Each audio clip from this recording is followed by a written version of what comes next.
Secretary, read the report. Mr. President, the Senate Committee on State and Local Government has had under consideration the following legislation and has instructed me to report the same back to the Senate with the following recommendation. HB 1444 do pass. HB 1450 do pass by substitute. HB 1478 do pass. HB 1487 do pass. HB 1488 do pass. HB 1489 do pass. HB 1494 do pass. HB 1496 do pass. HB 1501 do pass. HB 1502 do pass. HB 1504 do pass by substitute. Respectfully submitted, Senator Frank Ginn of the 47th District, Chairman. That completes the order, Mr. President.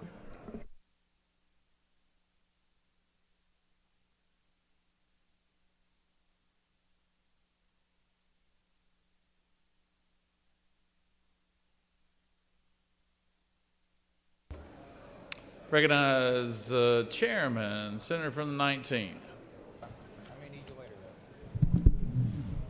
Thank you, Mr. President. I move that the Senate insist in its position to House Bill 916 and that a conference committee be appointed. All right. The Senator has insisted on the Senate's position on the House Bill 916. Secretary, read the caption. House Bill 916, a bill by Representative Burns of the 159th and others, a bill to be entitled an act to make and provide appropriations for the state fiscal year beginning July 1st, 2024 and ending June 30th, 2025 and for other purposes. That completes the order, Mr. President. Is there objection? Hearing none, we will appoint the Senator from the 19th, Senator from the 18th, and Senator from the 51st as our conferees.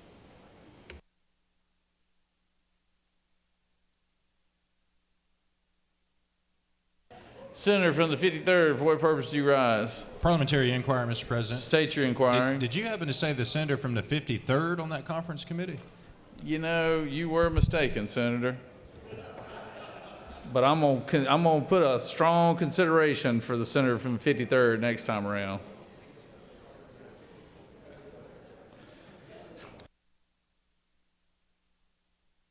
Recognize the Senator from the 51st.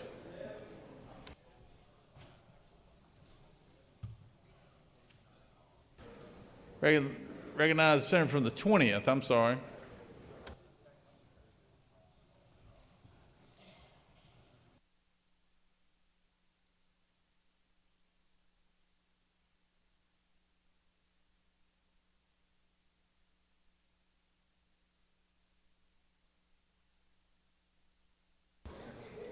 Senator from the 20th. Waiting on you, Senator.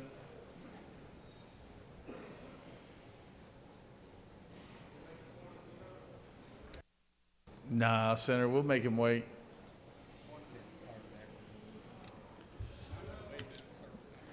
Recognize the Senator from the 4th for a motion.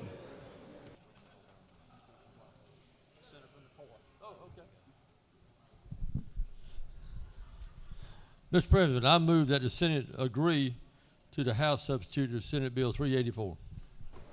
Senators move that the Senate agree to the House substitute of SB 384. Secretary, read the caption. Senate Bill 384, a bill by Senator Hickman of the 4th and others, a bill to be entitled an act to amend Chapter 19 of Title 45 of the OCGA relating to labor practices relative to public officers and employees, so as to provide for the development and administration of the state of Georgia as a model employer program and for other purposes. The House offers the following substitute to Senate Bill 384, a bill to be entitled an act to amend Chapter 19 of Title 45 of the OCGA relating to labor practices relative to public officers and employees, so as to provide for the development and administration of the state of Georgia as a model employer program and for other purposes. That completes the order, Mr. President. Recognize the Senator from the 4th.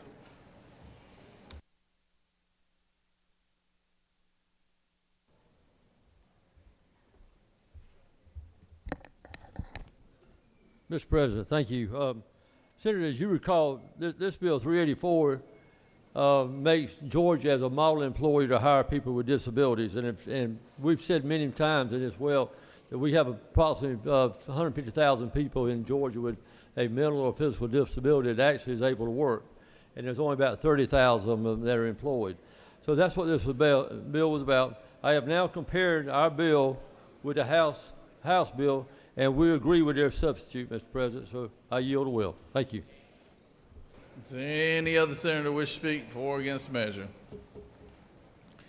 Chair hearing none. The senator from the 4th has moved that the Senate agree to the House substitute on SB 384 without objection. All those in favor will vote aye. All those opposed, no. Secretary will unlock the machines.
On the motion, the yeas are 51, the nays are 1, and this motion has prevailed.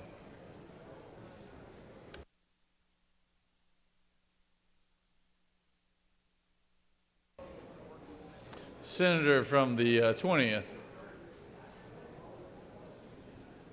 Senator from the 20th, would you like to do your motion now? Mr. President, you read my mind. I move that the Senate adhere to its amendment to the House sub to Senate Bill 240 and the conference committee be appointed. The senator has moved that we adhere to our position. Secretary, read the caption.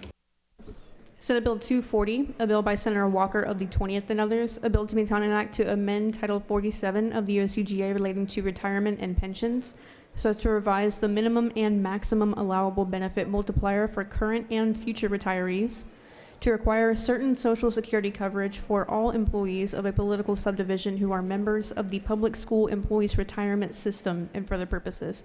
That completes the order, Mr. President. Recognize Senator from the 20th. Speak to the motion. You waive? All right. Without objection, conferees will be Senator from the 20th, Senator from the 25th, and the Senator from the 45th.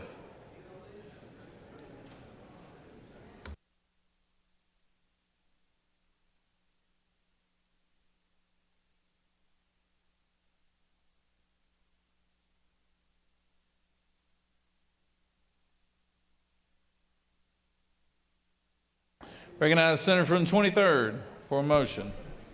Thank you, Mr. President. I move that the Senate agree to the House substitute to Senate Bill 212. Senator has moved that the Senate agree to the House substitute on SB 212. Secretary, read the caption. Senate Bill 212 by Senator Burns of the 23rd and others, a bill to be entitled an act to amend Chapter 9 of Title 15 and Title 21 of the OCGA relating to probate courts and elections, respectively, so as to end activities and duties of probate court judges relating to elections, to provide for county boards of elections and registration in counties where the probate court judge serves as the election superintendent, and for other purposes. The House offers the following substitute to Senate Bill 212. A bill to be entitled an act to amend Chapter 9 of Title 15 and 21 of the OCGA relating to probate courts and elections, respectively, so as to end activities and duties of probate court judges relating to elections, to provide for county boards of elections and registration in counties where the probate court judge serves as the election superintendent and for other purposes. That completes the order, Mr. President. Recognize the senator from the 23rd. Speak to the motion.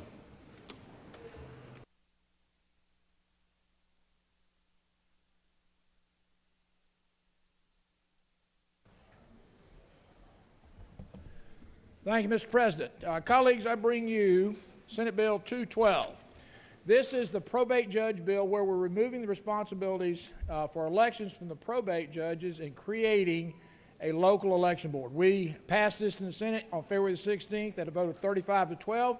The House made one adjustment, and that was to ensure that this in no way impacted current boards, current local election boards, and ensure that the legislature could affect any changes to those local election board responsibilities. The House passed this 162 to nothing. I'd appreciate your favorable consideration. With no questions, I'll yield the well. You have no questions, Senator. Does any other senator wish to speak for or against the measure? Hearing none. Senator from the 23rd has moved that the Senate agree to the House substitute on Senate Bill 212. All those in favor vote yea. All those opposed, no. Secretary, unlock the machine.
On the motion, the yeas are 35, the nays are 18, and this motion has prevailed.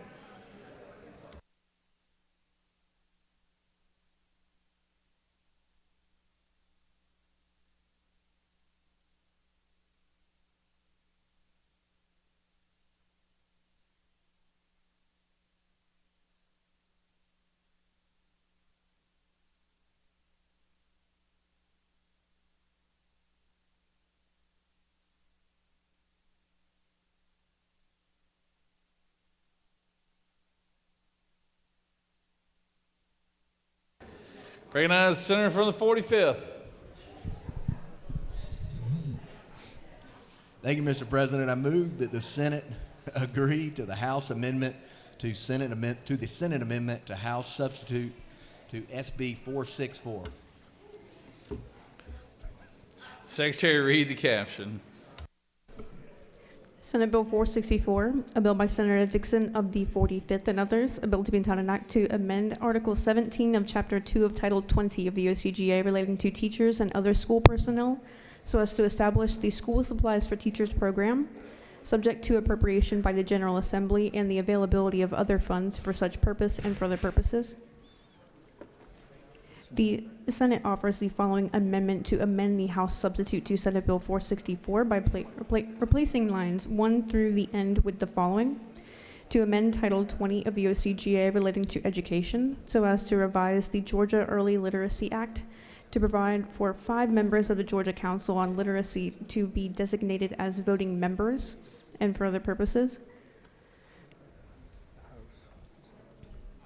Additionally, the House offers the following amendment to amend Senate Bill 464 as amended by striking through July 1st, 2024 on line 61 and inserting in lieu thereof May 15th, 2025 by replacing on line 76 with the following: 4A, as soon as practicable, but not later than strike August 1st, 2024 and for other purposes.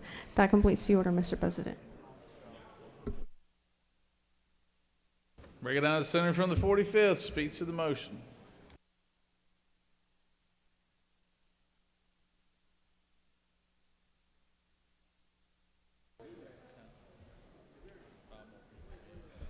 Thank you, Mr. President. I promise this is an easy one, colleagues.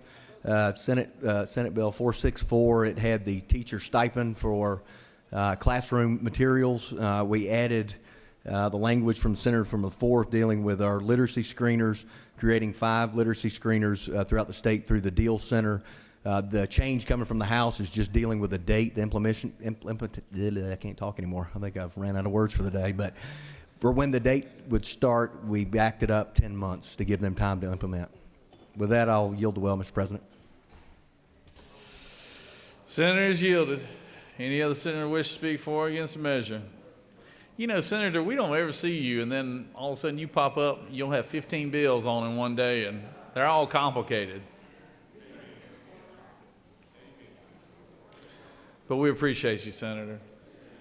Is there objection? Without objection, the senator has moved that SB 464 agree to the House amendment, to the Senate amendment, to the House substitute as amendment. All those in favor will vote aye. All those opposed, no. Secretary, unlock the machines.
On the motion, the yeas are 50 and the nays are 0, and this motion has prevailed.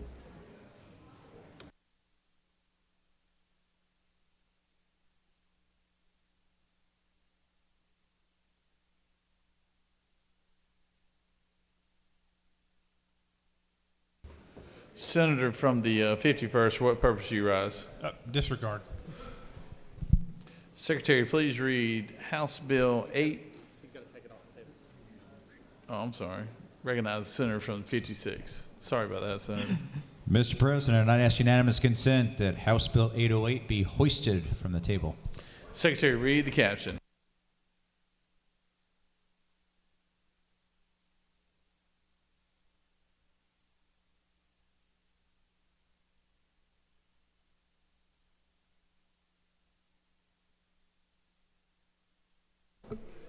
House Bill 808, a bill by Representative Chokas of the 151st and others, a bill to be entitled an act to amend Article 2 of Chapter 5 of Title 48 of the OCGA relating to property tax exemptions and deferral, so as to increase a statewide ad valorem tax exemption for tangible personal property, to specify the terms and conditions of the exemption and the procedures relating thereto, and for the purposes.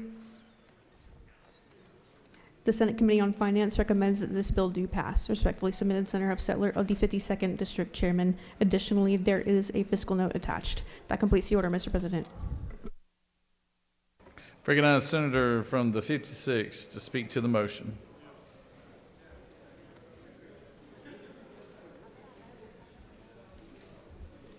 Thank you, Mr. President. Senators, this is going to be the bill today that you're going to break home to your district and say, I was able to help out every single small business, because each small business is going to get hit with a tax on top of a tax called tangible personal property. And that tangible personal property tax is going to be something they already bought during that year or years in the past that they'll have to pay for one more time just because it happened to be in their inventory on 12/31 at the end of the year.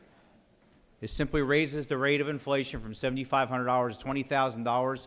It's backed by the NFIB, which is, I believe, is the greatest represent representation of all small businesses throughout our state of Georgia, and I'd ask for your favorable consideration. If there are no questions, I will yield the well. There are no questions, Senator. Does any other senator wish to speak for or against the measure? Chair hears none. Is there objection to the motion on House Bill 808? Hearing none.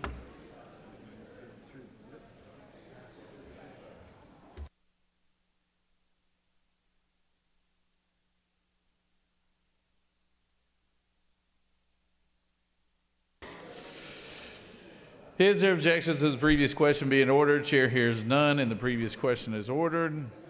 Is there objection to agreeing to the report of committee which is favorable to the passage of the bill? Chair hears none, the report of committee is agreed to. Is there objection to the main question being ordered? Chair hears none, the main question is ordered.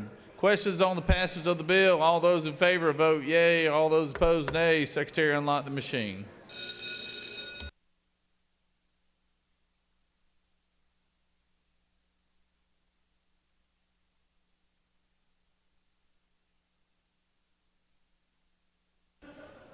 Senator from the 27th, for what purpose do you rise? Parliamentary inquiry, Mr. President. State your inquiry. Mr. President, isn't it true that I stand next to Mr. Holt Rogers, who got here at 8 o'clock this morning, and is a page still going strong after 12 and a half hours? All right, Holt. All right, I like it, I like it. Senator from the 14th, for what purpose do you rise? Thank you, Mr. President. Is it not true, a parliamentary inquiry? Is it not true that I'm standing next to Chairman John Albers, who got here at 8 a.m. and is still going strong, Mr. President? It's a violation of the rules. Yeah, it's the same height. It's not from the well, though. Yeah, they do kind of look alike. Holt's a much better looking. Holt's a lot better looking, though. Sorry, Senator. On the passage of the bill, the yeas are 51, the nays are 0.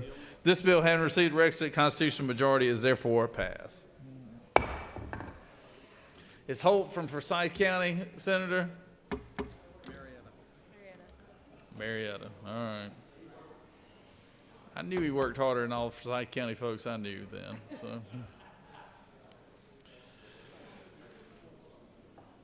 Recognize Senator from 36. Mr. President, I would request unanimous consent to excuse the senator from the 34th for business outside the Capitol. Without objection, the senator from the 34th is excused.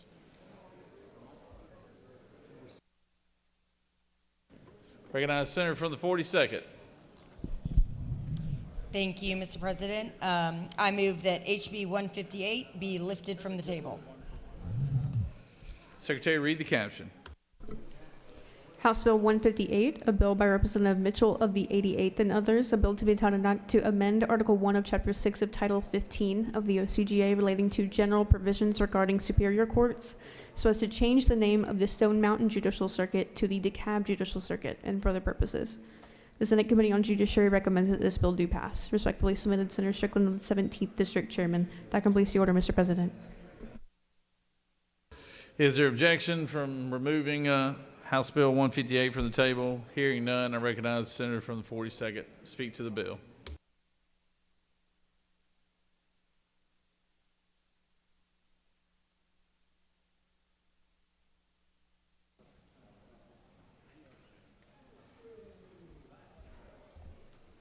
Thank you, Mr. President. Colleagues, very simple bill. It changes the name of the judicial circuit for my county from the Stone Mountain Judicial Circuit to the DeKalb Judicial Circuit. When it was originally formulated, there were 4 counties therein, so it had a name that didn't include a specific county description, and now it's only DeKalb County. And moreover, all of the other arms within that system, the clerk, the solicitor, the probate court, the magistrate court, and the juvenile court are already all just named for DeKalb County, so it simplifies and cuts down on confusion. Happy to answer any questions, and if not, I'll ask for your favorable consideration for HB 158. You have no questions, Senator. Thank you. Please vote green. I yield the well. Does any senator wish to speak for or against the measure? Chair hears none. Is there objection to the previous question being ordered? Chair hears none. The previous question is ordered. Question is on the adoption of the committee substitute. Is there objection to the adoption of the committee substitute? Hearing none, the committee substitute is adopted. Is there objection to agreeing to the report of committee which is favorable to the passage of the bill? Chair hears none. The report of committee is agreed to. Is there objection to the main question being ordered? Chair hears none. The main question is ordered. All those in favor will vote yea. All those opposed, nay. Secretary, unlock the machine.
On the passage of the bill, the yeas are 52 and the nays are 1. This bill, having received the requisite constitutional majority, is therefore passed by substitute.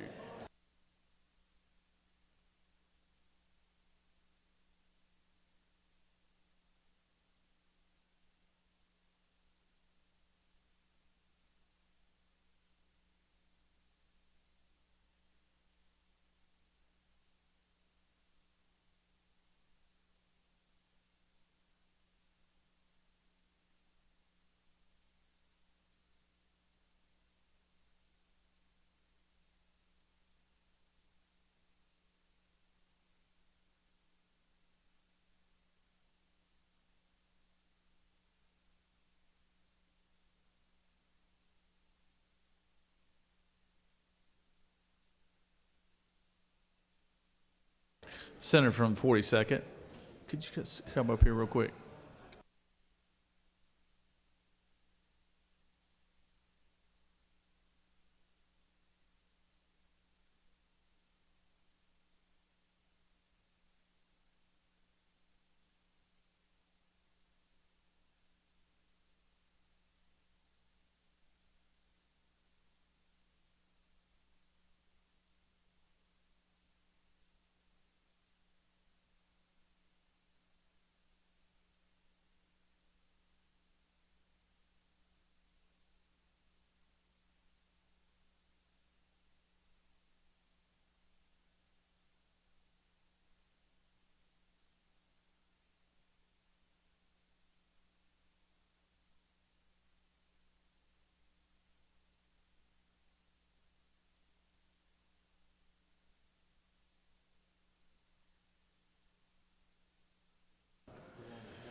We had a little clerical error on the board about what we were voting on right there. So we're going to revote it. I'll let the senator from the 42nd know. And it's really just an opportunity for the senator from the 31st to vote right on this. So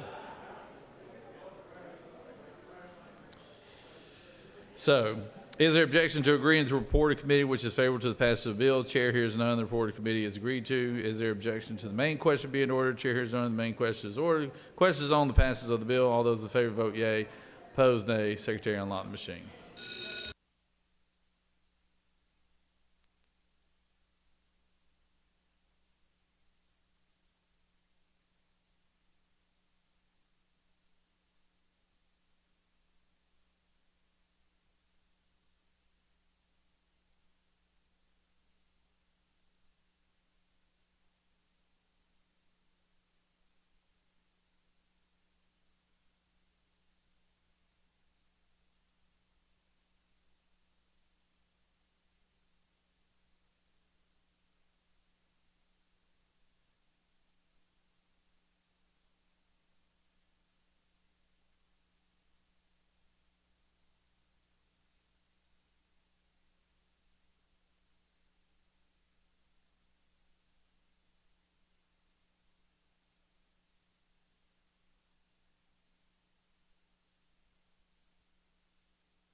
On the passage of the bill, the yeas are still 51 and the nays are still 1.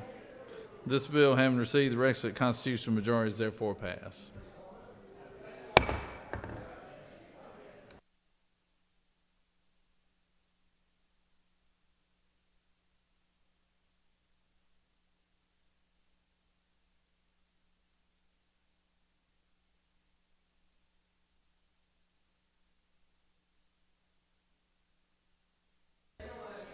Recognize the senator from the 31st for a motion. Thank you, Mr. President. I ask that we take off the table HB 934. Senators ask that HB 934 be removed from the table. Secretary, read the caption. House Bill 934, a bill by Representative Montahan of the 17th and others, a bill to be enacted an act to amend Article 5 of Chapter 4 of Title 10 of the OCGA relating to self-service storage facilities, so as to provide for enforcement of unsigned rental agreements under certain circumstances, to provide for the execution and delivery of a rental agreement via email, to provide for the vacating of and removal of personal property from self-storage service facilities by occupants under certain circumstances and for other purposes. The Senate Committee on Judiciary recommends that this bill do pass. Respectfully submitted, Senator Strickland of the 17th District Chairman. That completes the order, Mr. President.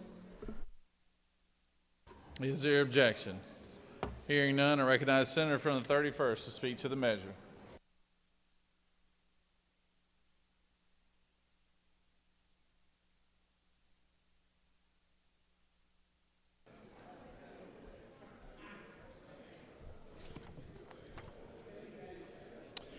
Thank you, Mr. President. Basically, HB 94 did some pretty simple things as it relates to storage units and rental agreements. It allows for digital contracts to be enforceable. Today, digital contracts are not allowed by Georgia code, and this bill allows for an owner to evict a customer for reasons other than non-payment. With that, Mr. President, I yield the will.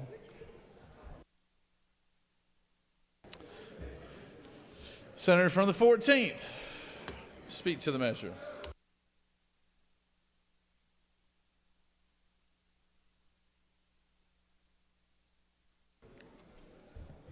Thank you, Mr. President. You know, they don't allow state representatives to speak from the well. So what I have done is inhabited the body of Senator McLaurin so that I can speak in support of my own bill in the other chamber. And God Almighty, this is a small room. Anyway, I just ask for your favorable consideration for the only bill I'm likely to get this session. I'll yield for any questions. You have no questions, Senator. Thank you, Mr. President. I yield the well. Who?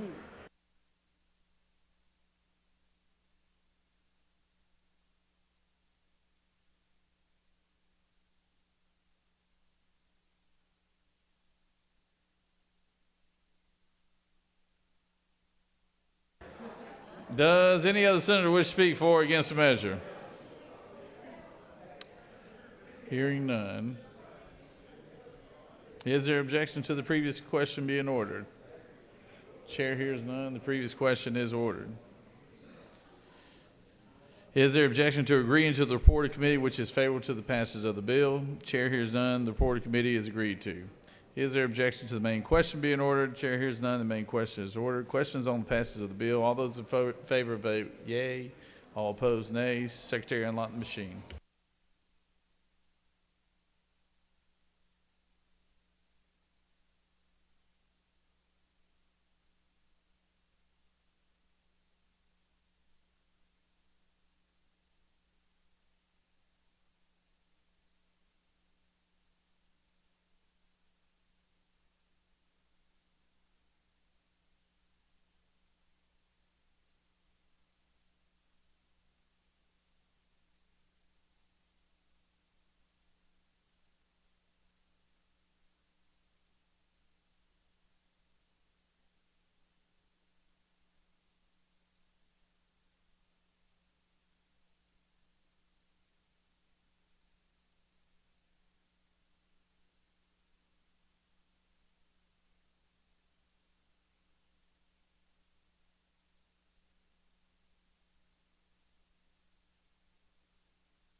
On the passage of the bill, the yeas are 46 and nays are 6. This bill, having received requisite constitutional majority, is therefore passed.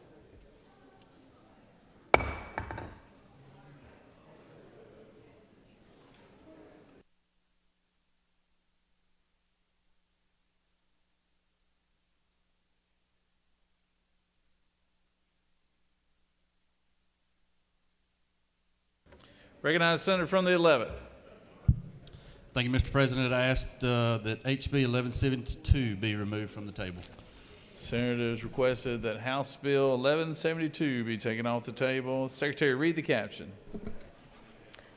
House Bill 1172 by Representative Burchett of the 176th and others, a bill to be entitled an act to amend Chapter 8 of Title 44 of the Official Code of Georgia annotated relating to water rights so as to remove references to the public trust doctrine, to provide that members of the public have right to use all navigable streams as highways and for hunting and fishing, to provide statutory construction and for other purposes. The Senate Committee on Judiciary recommends that this bill do pass. Respectfully submitted, Senator Strickland of the 17th District Chairman. That completes the order, Mr. President. Is there objection? Hearing none, I recognize the senator from the 11th. Speak to the...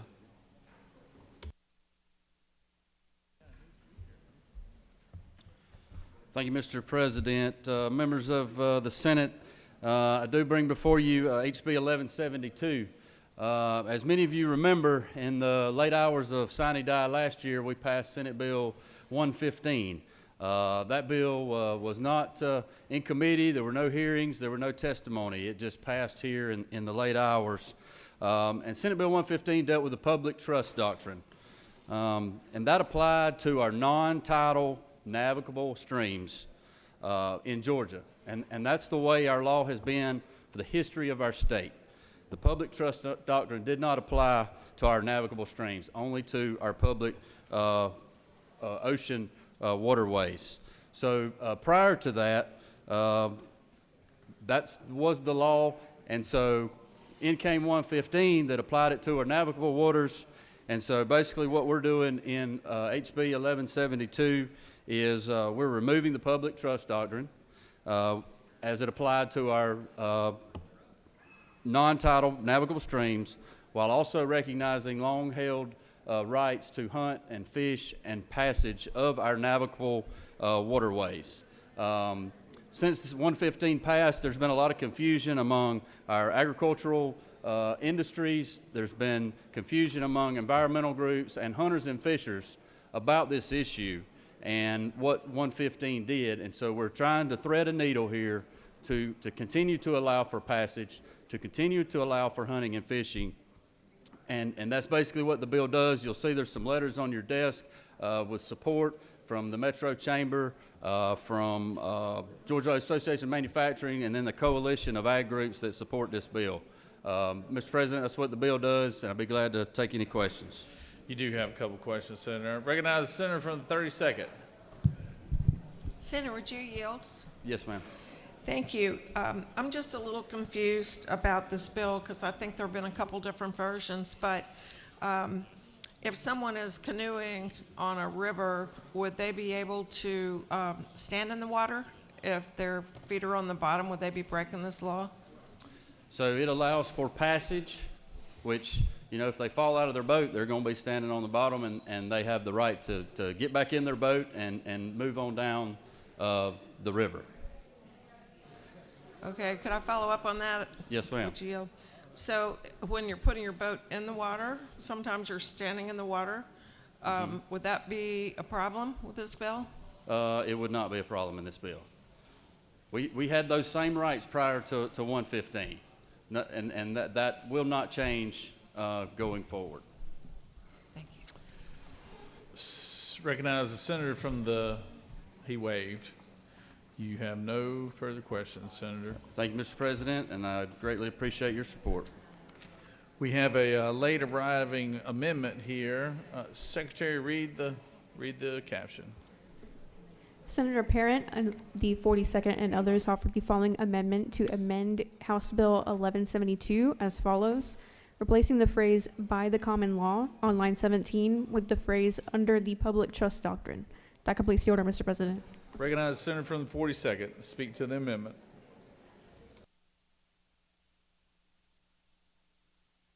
Recognize Senator from 42nd to speak to the amendment.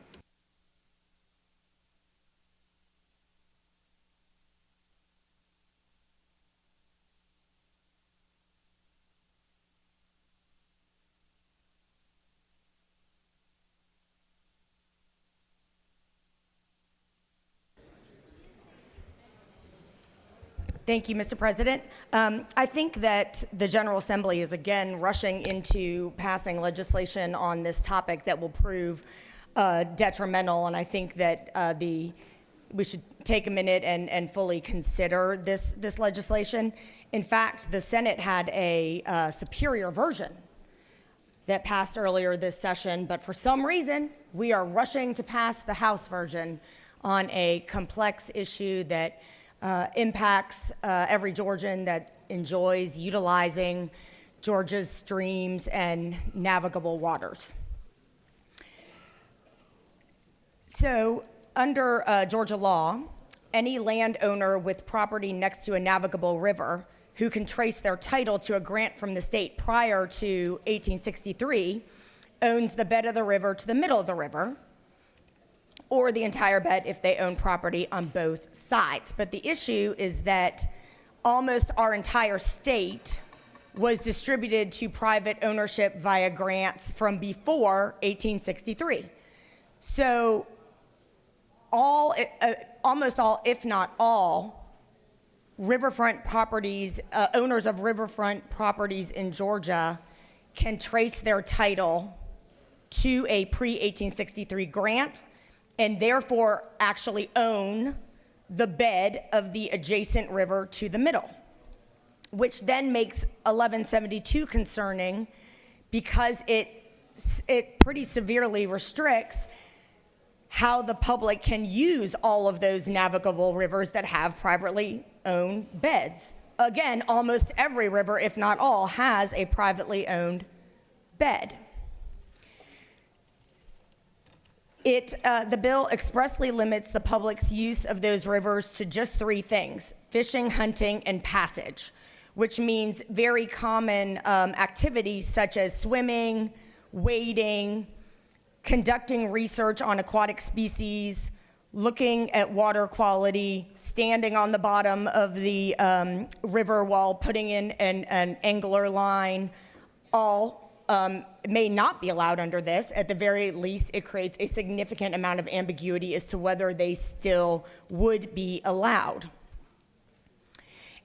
And in trying to accomplish all this, it also strikes the public trust doctrine language from the law that we currently, in fact, just 1 year ago, put in the law.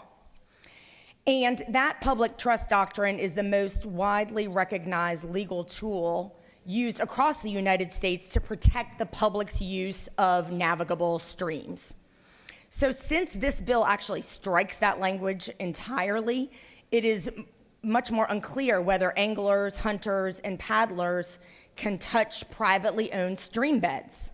It's very nearly impossible to do those activities without touching the stream bed, and we should not set up a system where people can no longer use these navigable rivers that they have used for decades. If an adjacent property owner all of a sudden decides the public can't drop an anchor or use fishing lures on the bottom. The public uses our navigable streams for far more activities than just fishing, hunting, and passage. Again, we use it for swimming, wading, water quality monitoring, education, and much more, which is why I have here in my possession letters in opposition to this bill from several organizations that I think you're going to want to know about. The University of Georgia, they're the director of science of the UGA River Basin Center, says that he is writing in his capacity as the director of science at UGA River Basin Center. Many of our faculty and student affiliates conduct water sampling, fish monitoring, and other scientific evaluation of Georgia's rivers and streams, which is a critically important part of our land grant mission to benefit the health and well-being of the people of Georgia. when you consider these bills, bear in mind the value of allowing access to the rivers for the purposes of scientific research. Again, this bill puts all of this in question, if not outright forbids it. The American Sport Fishing Association says that this legislation creates ambiguity around how sportsmen may fish, hunt, wade, and access navigable streams, thereby jeopardizing the public's ability to enjoy public trust resources. Under the provisions of this bill, anglers may not be able to cast when wading into certain areas of the streams, and areas where access and fishing are permitted would be difficult for the public to delineate, which can restrict and deter anglers from accessing the state's best fishing, particularly for shoal bass, which is a tourist attraction for us. And they urge our opposition to this bill.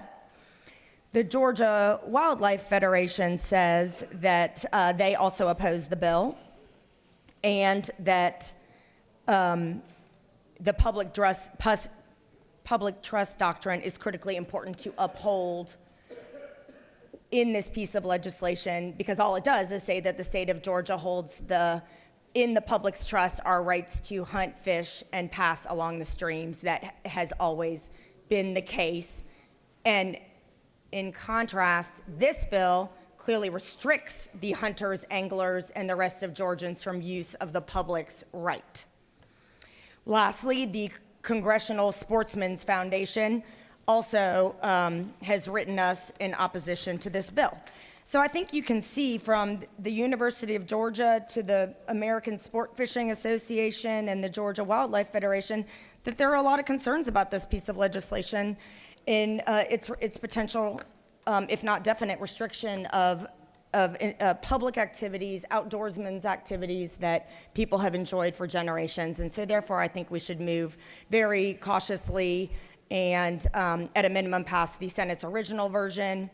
The amendment I am offering for the body's consideration would just restore the phrase by the under the public trust doctrine to the bill, which is, as I've just been explaining, the standard under which the assessment of permissible activities under Georgia's navigable streams has always been considered, at least until if we were to pass this bill, that would no longer be the case. So happy to answer any questions.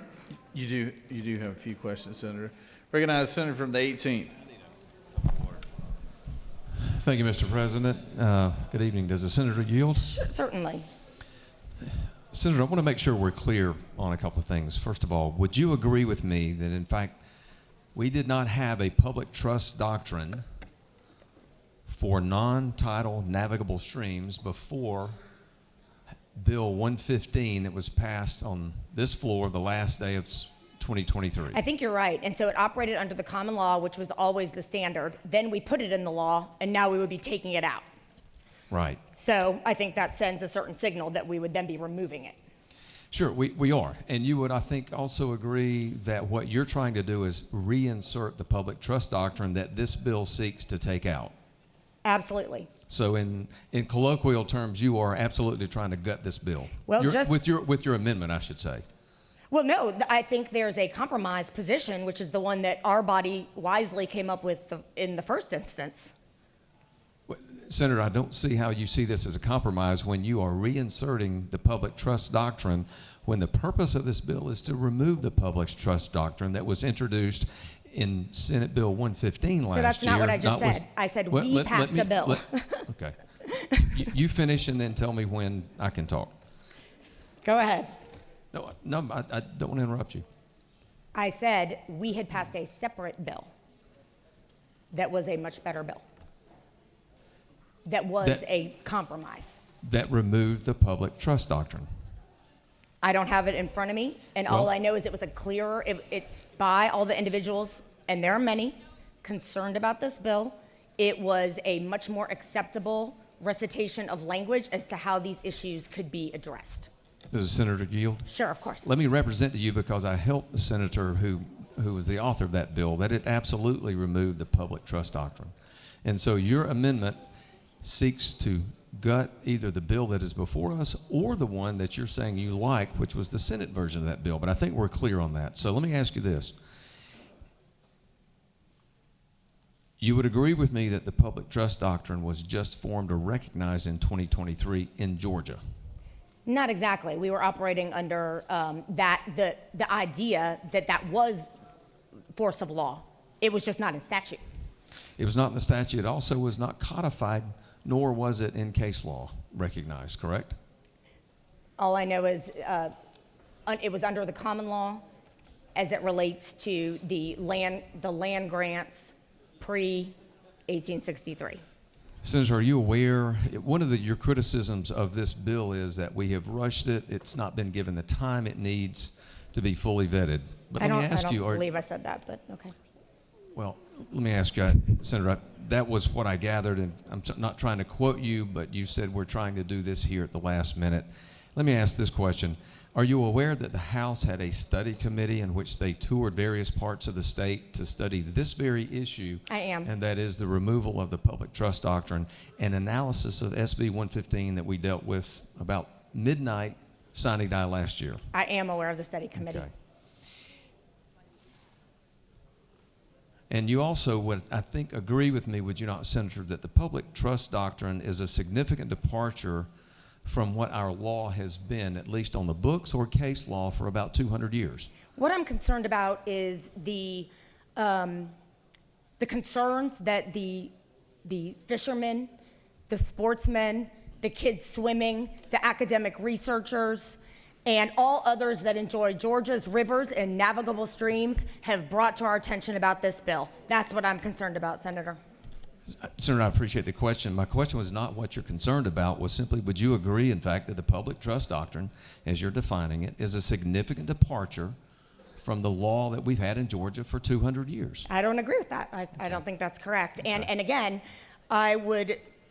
you can have your opinion about the bill. All I'm trying to do is make sure that this body is aware of the wide variety of outdoors organizations that have grave concerns about this legislation.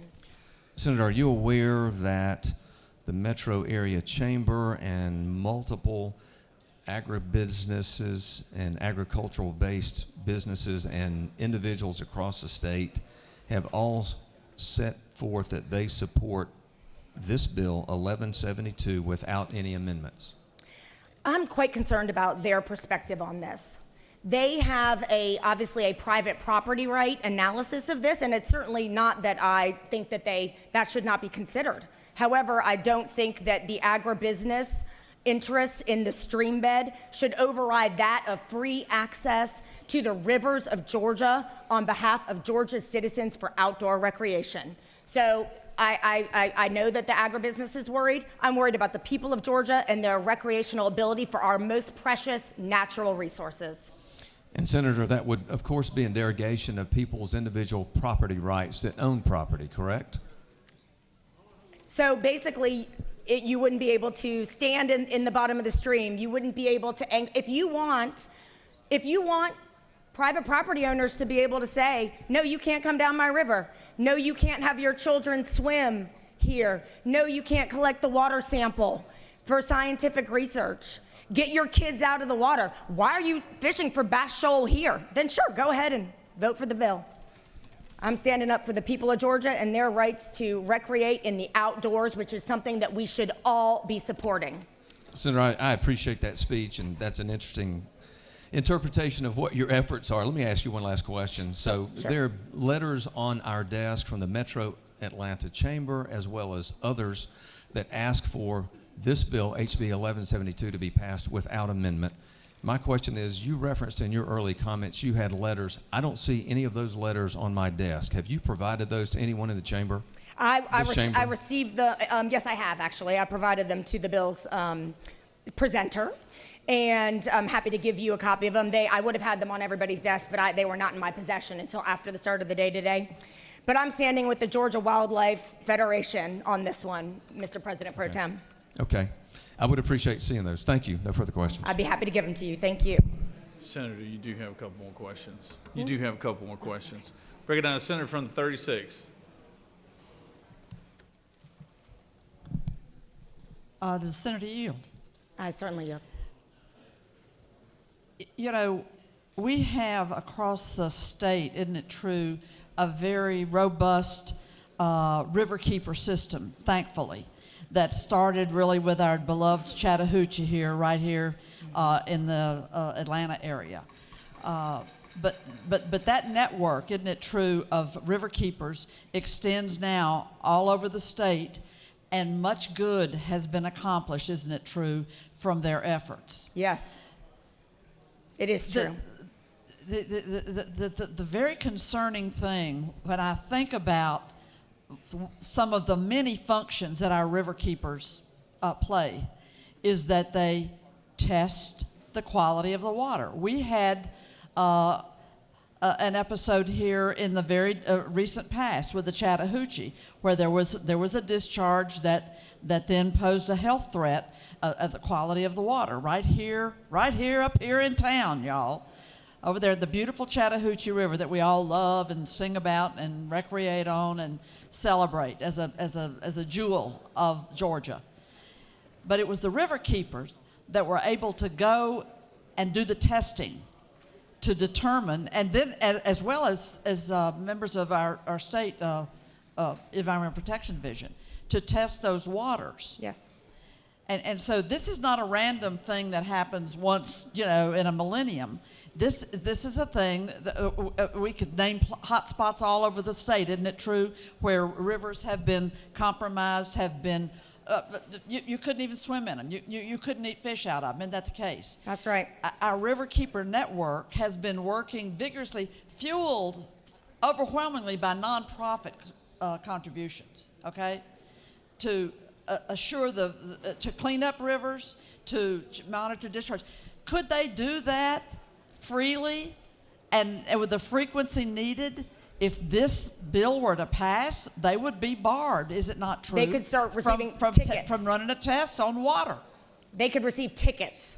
They could be ticketed, yes, That's and have right. to pay a fine, and then maybe kept away from that segment of river. That's right. So those who love and want to protect this incredible natural resource that we have of our waters of Georgia, and many states don't have the luxury of the level of water that we have. But shouldn't that compel us to take a pause before we virtually put a lock and key on all of these waters running across our great state and bar activities of all kinds? You've described many of them, but isn't that a great and strong and compelling argument for taking a pause here and not wantonly and willfully just opening the door to serious lack of access? And how many sports people are in this chamber, one might ask, isn't it true, whose very own families enjoy the fishing, the hunting, the recreational activities with our rivers that would not exist if we pass this bill in its present form. Isn't I that the imagine case? there's a bit of concern in the hearts of many in this great body. Thank you very much, and I appreciate it's late in the day, it's late in the session, but it's not too late to tell the truth about the negative impact that this bill could have, unintended in many cases, I'm sure, but thank you for entertaining the question and for advocating for our natural resource of rivers here in the state. Thank you. Thank you, Senator. You've got a couple more questions, Senator, if you want to stick around, or you can I'll yield do the one well. more. All right. Recognize Senator from the 40th. Thank you, Mr. President. Does the senator yield? Certainly. So my question has to do with the underlying bill in addition to your amendment. So I'm a paddler. In fact, my whole family has enjoyed trips down the rivers in North Georgia in canoes. These are usually day-long trips. Yeah. So what we do is we pack a lunch, and then about halfway through the day, isn't it true, we pull our canoes aside and tie them to a tree, and we'd take our sandwiches out, we sit along the banks of the river and have our lunch. So are you saying that, this is the question, are you saying that under the basic bill that we might not be able to do that? Yes, there is concern that the public would not be able to anchor or tie up as they are currently able to. So we wouldn't be able to do a day-long canoe trip down the river if we needed to stop and eat lunch and pull our toll side. Yeah, right. I think but that's under concerns that would your impact it. amendment, that would fix that problem. It would fix that problem. So if some of our greatest memories as a family are these day-long canoe trips, then some of the senators in this very chamber who have small children or even children on the way would not be able to have that experience that my family had. Isn't that true? That's what I'm afraid of, Senator. Thank you. I'll just end, colleagues, with the words of the Georgia Wildlife Federation. HB 1172 clearly restricts the hunters, anglers, and the rest of all the rest of Georgia from the use of the public's right, the right to hunt, fish, and pass on Georgia's navigable streams. These rights have been those of our forebearers. They are ours today, and we want to pass them along to future generations, just has been done for millennia. Let's maintain those rights for our grandchildren and the rest who will come after us, and vote no on 1172 unless you pass my amendment, in which case a green vote is a great idea. Thank you. I yield the well. All right, senators yielded. We have a second amendment that's come forward. Secretary, read the caption. Senator McLaurin of the 14th offered the following Amendment 2 to amend House Bill 1172 by striking comma but on line 21 through fishing on line 23. That completes the order, Mr. President. Recognize the senator from the 14th to speak to the amendment.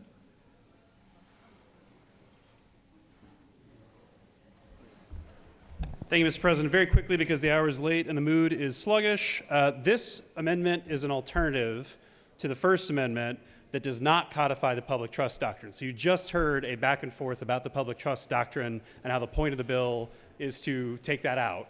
This amendment would leave the public trust doctrine out, as is the House author's intention. I spoke with the House author, the esteemed whip of the Majority Caucus, who I'm good friends with and served with, and understand completely his intention in putting in 2123, which is to try to tailor it to what's in 17 through 19. But I feel that that's redundant, and no offense to him, I just think you don't need it, and the risk is that the courts would read 21 through 23 to restrict the right further than the common law. Let me break it down simply. You have the Metro Chambers saying no amendments. You have environmentalists and recreationalists who think that 21 through 23, and have told us in the hallway, could potentially cause a risk of bringing us out of balance.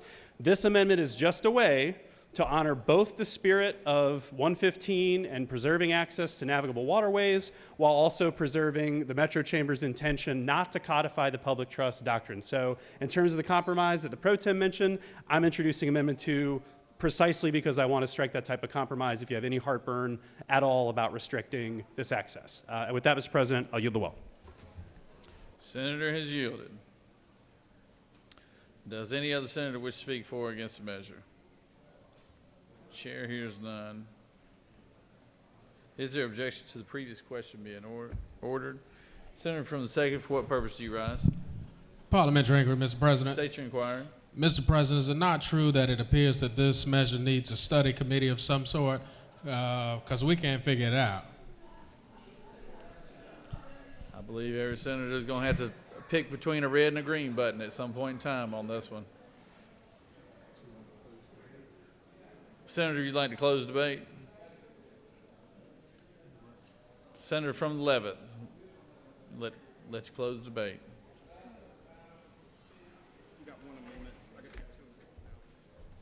Thank you, Mr. President. Members, as y'all can see here, this is like deja vu all over again. Here we go. We've got a lot of confusion again. This is a very complicated issue, but I'm going to try to simplify it for you because we removed the public trust doctrine in Senate Bill 542 just a few weeks ago in this body, it was unanimous in Natural Resources Committee, and it was unanimous on this floor. We removed the public trust doctrine. That is what we're doing in 1172. It does not change. Everyone in here voted for that. I was provided a lot of these letters. There again, there's no names on the letters. I don't know who these letters came from. Nobody's signed them. I don't know where they came from. More confusion. And that's what makes this issue so complicated. But again, we're taking out the public trust doctrine, and we're putting back passage, hunting, and fishing. That was not in prior to Senate Bill 115. It was the same scenario. That's where we were. That's what we're trying to get back to. We're trying to thread a needle between landowners, between hunters, between fishers, and everyone that uses the natural resources. And I do that myself, and I want to protect that. I make a living off of the natural resources in our state, and the last thing I want to do is to keep people from using them or take advantage of them. Mr. President, I yield the well, and I hope that everybody will support this bill. Thank you.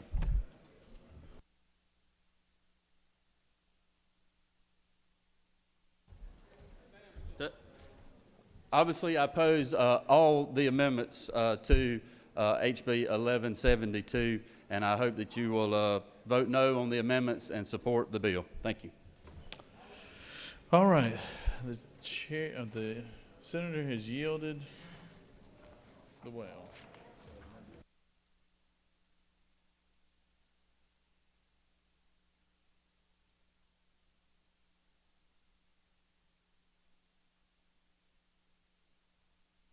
Okay, the question is on the amendments. Yeah, 2 minutes, one authored by the senator from the 42nd.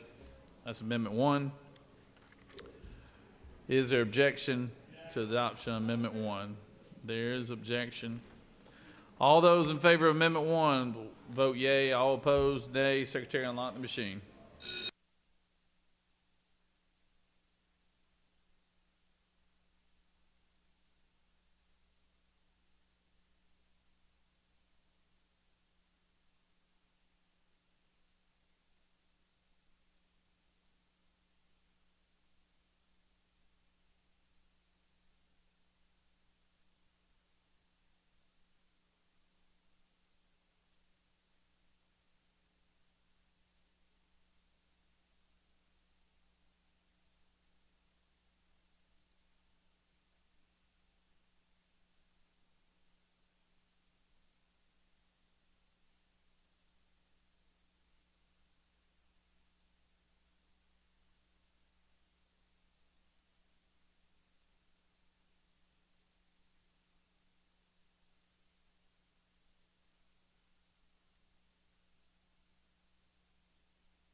On the adoption of Amendment 1, the yeas are 17 and the nays are 32.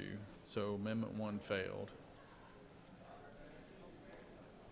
Now moving on to the Second Amendment, authored by the senator from the 14th.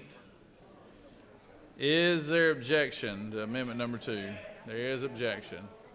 All those in favor of Amendment number 2 vote yea. All opposed, nay. Secretary, unlock the machine.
On the adoption of Amendment number 2, the yeas are 21, the nays are 31, and so Amendment 2 has failed.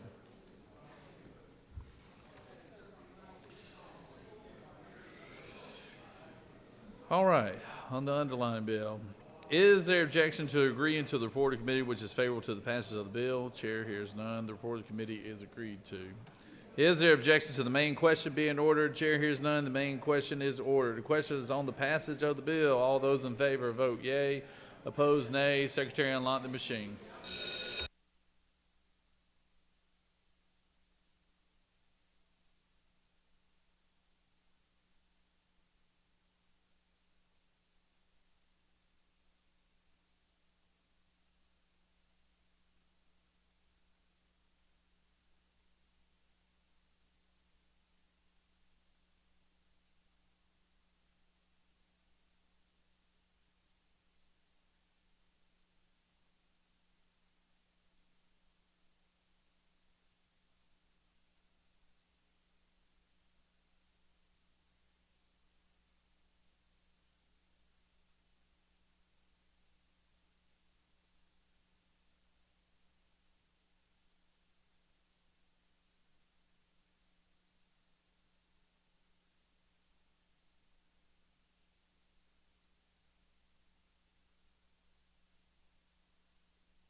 On the passage of the bill, the yeas are 34, the nays are 18. This bill, having received the requisite constitutional majority, is therefore passed.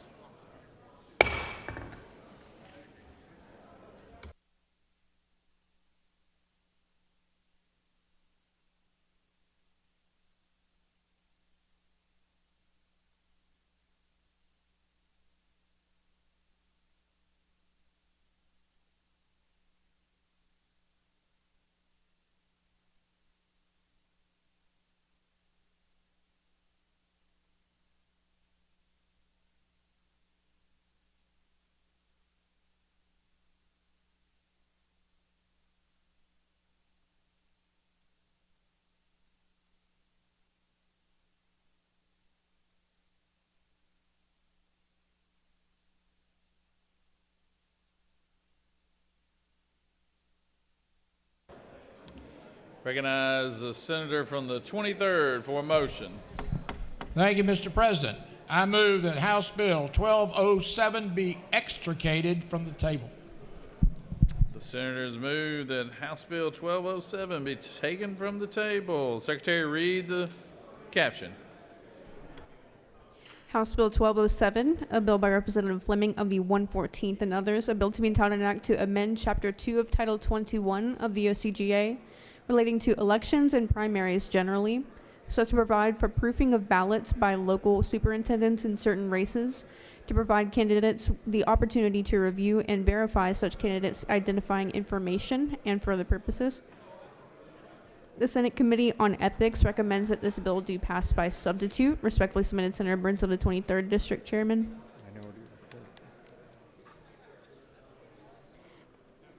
The Senate Committee on Ethics offers the following substitute to House Bill 1207, a bill to be entitled an act to amend Chapter 2 of Title 21 of the OCGA relating to elections and primaries generally, so as to provide that any person employed or retained by a county election superintendent to conduct election duties must be a citizen of the United States and for other purposes.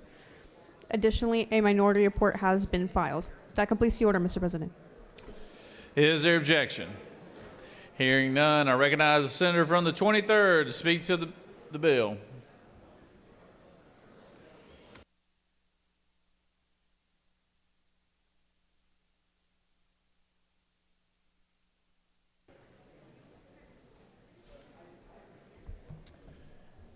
Thank you, Mr. President. You know, colleagues, this is an election bill.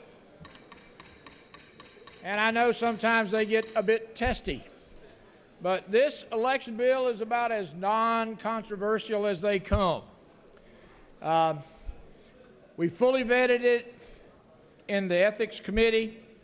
We've reviewed it with the Secretary of State and the Governor's Office, and I want to quickly walk you through the bill. I'm going to go through it section by section. There are 7. Hold on 1 second, Senator. Let's give the senator your attention, please. Thank you, Mr. President. We're going to quickly walk through the bill just to make sure you know what's there, and then I'll be happy to take questions. Section 1 is a straightforward bill. I appreciate the help from a number of my colleagues on that. It requires that election workers be U.S. citizens. That's pretty straightforward. U.S. citizens should be working elections in Georgia. Sections 2 and 3 come at the request of the Secretary of State. They deal with an issue that pops up occasionally when no individual qualifies to run in a contest and the qualifying period closes. If that were to happen, this bill would authorize the Secretary of State to reopen the qualifying period for 2 days, from 9 a.m. the following Monday to 5 p.m. of the following Tuesday. Section 2 deals with nonpartisan contest. Section 3 deals with state and county offices. Section 4. Section 4 was the original underlying bill from Representative Fleming. It provides candidates an opportunity to review and proof the ballots before they are printed or programmed. It's an opportunity to ensure that the ballots are accurate. Section 5 is at the request of Gravero. Gravero is the Georgia Association of Voting Registrars and Election Officials, and it would allow the superintendents to determine the number of voting machines or enclosures that would be needed at an election on election day. Currently, the law requires that you have one machine for every 250 registered voters. What we've seen over the last several cycles is that many of our citizens take advantage of the early voting period and the absentee voting period, so that in many cases, well over 40 or 45 or even 50% of eligible voters have already voted. This section, Section 5, allows the superintendents the discretion to determine the number of voting machines necessary for each precinct. Section 6 allows clarification for our poll watchers. Poll watchers are an integral part of the elections process, and at the request of Speaker Pro Tem Jones and others, we have expanded and clarified access and observation capacities for poll watchers so that they're as close as practicable, but are not allowed to observe confidential information. And finally, Section 7. Section 7 came from a prior incarnation in SB 221. It prohibits the use or threats of violence that would prevent or interfere with election operations. This would include poll officers, election officials, and poll watchers. The objective here is to strengthen the ability to protect any poll worker, any poll watcher, any poll officer from threats and intimidation. Again, Mr. President, I'm happy to take questions, or I'm happy to yield the well. You have no questions, Senator. Thank you very much. I understand there is a minority report. I look forward to speaking to the minority report after they have an opportunity to share their thoughts. Does any other senator wish to speak for or against the measure? Chair hears none. I don't have the list of who's offering the minority report. Is that you, Senator, from the second? Recognize the senator from the second.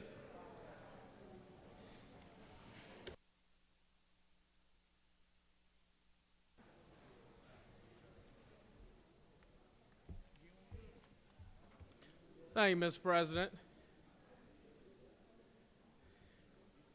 HB 1207. When I look at HB 1207, I'll share with this body what the minority report is on HB 1207. And the reason being is we don't think that you should take away the county superintendent to take away voting machines, because it doesn't matter what happened the previous cycle or the cycle before that. What if everybody decided to show up the next cycle and you're not prepared? You're going to have long wait lines. People have the right to vote when they want to vote, how they want to vote, and in what election they want to vote in. And you should just be prepared if all those folks show up. because you don't know if they're coming or if they're not. It's almost like having a birthday party and you said, well, the previous birthday I had, of all the people I invited, only a few showed up. And the previous year at my birthday party, only a few showed up. But next year, you could have a bigger birthday party and everybody you invited decided to show up. But if you only prepared for the last 2 birthday parties, all your other friends are going to be looking around saying, well, you invited me to a party. You knew I was maybe going to come, but you don't have enough machines for me to be at your birthday party. That's what this legislation does. I don't think that's necessary, Mr. President. The other issue I have with this legislation is talking about how much poll watchers shall be entitled to observe any activity conducted at a location in which they're serving as poll watchers, except as otherwise provided for in this chapter. Poll watchers shall be entitled to sit, stand as close as practicable to observe the activity so as to be able to see and hear the poll worker or election official being observed. I don't want these folks that close to me when I'm discussing my electoral business with the poll worker. Now, you know what I feel like, Mr. President, this bill does? If you remember the movie Friday After Next talked about top flight security of the world, sometimes these poll watchers act like top flight security. Like they are the election law and that they're going to determine what's going to happen at the election. And notice you said shall be entitled. So you're going to also pass a law that allows these folks to be entitled, to put that little lanyard on to say poll watcher and think that they're the high sheriff in town on elections. That's what this does when you enable folks to do that. And I don't want folks that close to being my personal business with me and the election official. They need to back and give me some space to be as close enough to hear. They don't need to hear what my business is. If I have an issue, when we discussed it in committee, or I've been challenged, I got to go to the board of registrars to address the challenge. I don't need them folks that close to me to hear my personal business, because these poll watchers do act like top flight security, like they are the high sheriff on elections. And this bill further amplifies and gives them the power that this body wants them to have to think that they are the law on elections. That's dangerous. To embody volunteers to feel like they can do something about something. The bill don't tell them they need to run and tell somebody. They want to be as close to listen and hear. That's egregious. So now one of the things that we do applaud, because I do believe in giving grace and credit when something is right. Practical fixes that in this bill, providing for the elections with the qualifying of candidates and the provisions for punishing those who intimidate our election workers, we agree with that. But we don't agree with giving these poll watchers the assurance to be top flight security of elections. We don't agree with that. We also don't agree with giving these election superintendents the ability to take machines out because of how they see fit. And so because of that, Mr. President, we don't want top flight security of the world. We don't want top flight security of elections. And therefore, we don't want no top flight security in the elections precinct as a poll watcher thinking that they are top flight security. We want them to give us some space, and that's why we disagree with this bill. And with that, Mr. President, it's very common sense. You can vote no on this, but you know, we could make some changes, but y'all engrossed it, so we can't make changes. So it is what it is. And with that, Mr. President, I yield the well.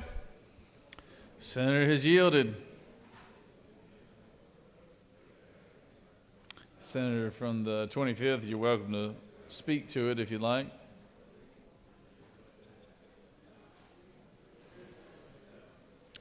Does any other senator wish to speak for or against the measure?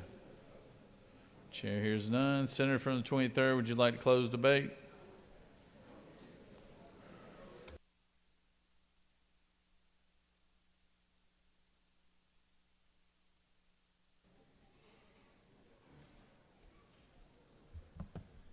Thank you, Mr. President. I'll be brief, but I want to clarify a few facts. First of all, the discretion of the election officials to determine the number of voting machines to be used would only be for election day after they know how many early votes have been cast and how many absentee votes. So they can net out the number of voters still eligible to vote. And my anticipation is this came from the election officials, both Democratic counties and Republican counties, and they've asked to have this latitude. My anticipation is They're going to be generous. The last thing we want is long lines at the polls on Election Day. So, I honor their request, and I appreciate them. Now let's talk about poll watchers. Poll watchers. You know, there are Democratic poll watchers and there are Republican poll watchers. Both parties have poll watchers. Both parties have top flight security, and they're trained. They're trained by their parties, and they are credentialed by their parties. We are talking about election integrity. My good friend from the 2nd is on the Ethics Committee. I'd like to point out one simple fact. The last 3 meetings of the Ethics Committee, the good senator from the 2nd was there at 1. He was not there on Monday. He was there on Tuesday. He was not there on Thursday. How can he come here and deliver a minority report when he doesn't even come to the committee meeting to debate the bill? And that's the bottom line. And that's unfortunate. But the reality is, this bill was fully vetted. I want to thank the senator from the 22nd. I want to thank the senator from the 6th. I want to thank the majority leader. You know why? And I want to thank the senator from the 34th. They were there. They were there. They participated. They offered amendments. They offered debate. They offered input. They ultimately voted on this bill. Now, Mr. President, this is a simple bill. It empowers not only election workers and poll watchers and election superintendents. It ensures that we are doing a better job in Georgia for our elections. I ask for your favorable consideration of House Bill 1207. Thank you, Mr. President. The senator has yielded.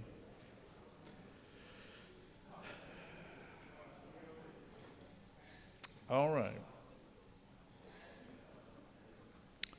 So we are at, Senator, we have closed debate. Would you, well, Senator, what is your parliamentary inquiry? Mr. President, is it not true that you have had to add ex officios to the Ethics Committee because even members of majority leadership does not show up for Ethics Committee meetings? Is that not true? We've had to add ex officios to a number of our committees, Senator, and I'm sure that might be one as well. Yes, sir. Senator from the 23rd. Parliamentary inquiry. State your inquiry. Is it not true, Mr. President, that at the request of the senator from the 2nd, I petitioned the Lieutenant Governor and the Committee on Assignments to add the senator from the 6th to the Ethics Committee so that the minority party could have stronger representation? Is that not true? The senator knows what he speaks.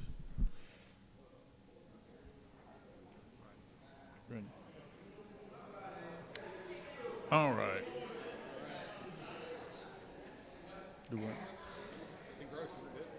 All right. This the bill is engrossed, and so now we're at the posture of voting on this. If that's all right with everybody here.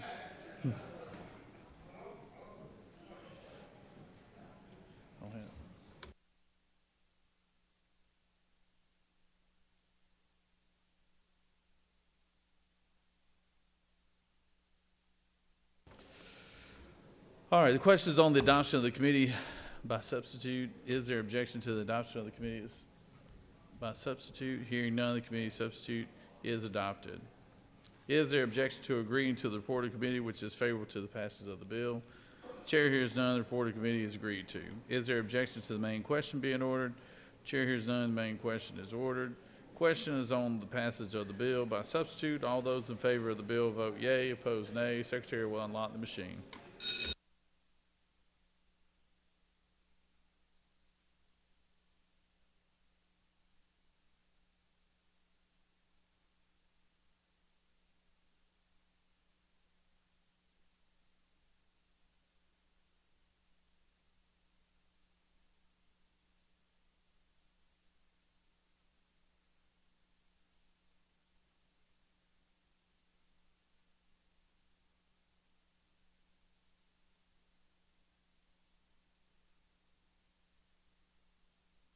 Senator from the 14th, for what purpose do you rise? Parliamentary agreement, Mr. President. State your inquiry. Mr. President, is it true the only way to stop a bad poll watcher with a clipboard is a good poll watcher with a clipboard? That's probably a good thought.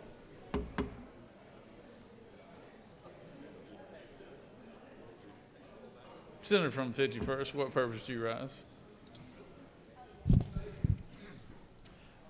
I have no parliamentary inquiry at this time, but we're having a good time tonight. On the passage of the bill, the yeas are 33, the nays are 20. This bill, having received the requisite constitutional majority, is therefore passed by substitute.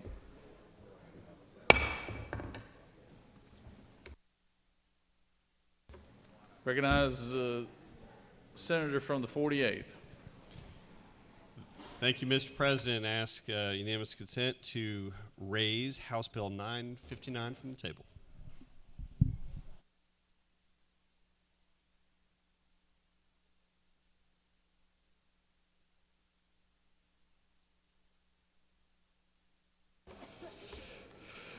Senators move that House Bill 959 be removed from the table. Secretary, read the caption. House Bill 959, a bill by Representative Corbett of the 174th and others, a bill to be titled an act to amend Article 1 of Chapter 6 of Title 40 of the OCGA relating to general provisions relative to uniform rules of the road, so as to provide for a procedure for passing stationary vehicles on certain highways and for other purposes. The Senate Committee on Public Safety recommends that this do pass by substitute. Respectfully submitted, Senator Albers of the 56th District Chairman. The Senate Committee on Public Safety offers the following substitute to House Bill 959, a bill to be entitled an act to amend Chapter 21 of Title 15 of the OCGA relating to payment and disposition of fines and forfeitures, so as to create the Victims of Human Trafficking Fund and the Victims of Human Trafficking Fund Commission, to provide for definitions, to provide for appointment of members of the commission and personnel and for other purposes. Additionally, Senator Strickland of the 17th and others offered the following amendment to amend House Bill 959 by replacing innkeeper with innkeeper on line 208 by deleting lines 209 through 213. That completes the order, Mr. President.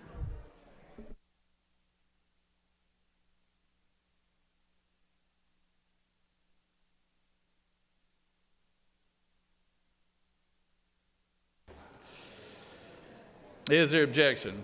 Without objection, recognize the Senator from the 48th. Speak to the bill.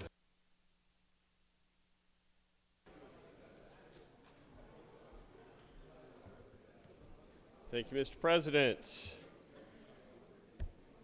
Folks, we need a bill to bring us all back together again. The passion between the senators from the 23rd and the 2nd got everyone's blood going. This is a bill of fellowship. We all voted this bill out unanimously once before. We're going to do it again. It's a little different this time. It was SB 512, but our friends on the other side of this wonderful building decided that it was a revenue bill and it needed to have a House bill title to it, so now it does. Thanks to my dear friend from the 56th, he found a vehicle. We put it in this document before you. There were a few minor changes, just trying to put some clarifying language about innkeepers, the hotel motel piece. Some of our friends at the ropes found that there was some vague language, which is why we have the amendment, Amendment 1. So we are striking the amendment between myself and the senator from the 17th is striking lines 209 through 213.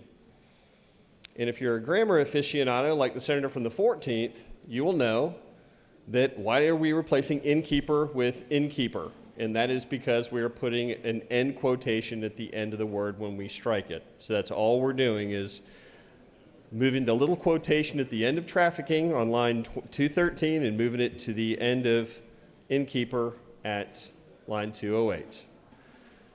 That satisfies all the concerns of all the folks that I have heard who had questions about this bill. This is a good bill. This is the enabling legislation for SR 616, which is the constitutional amendment that's waiting in the House for final passage once we take care of our House bill that was once a Senate bill. With that, I'm happy to take any questions. Otherwise, happy to yield the well, and let's get us back on track. You have no questions, Senator. Thank you, Mr. President. Yield the well. Ask your favorable vote on this, and let's keep going strong. Thank you.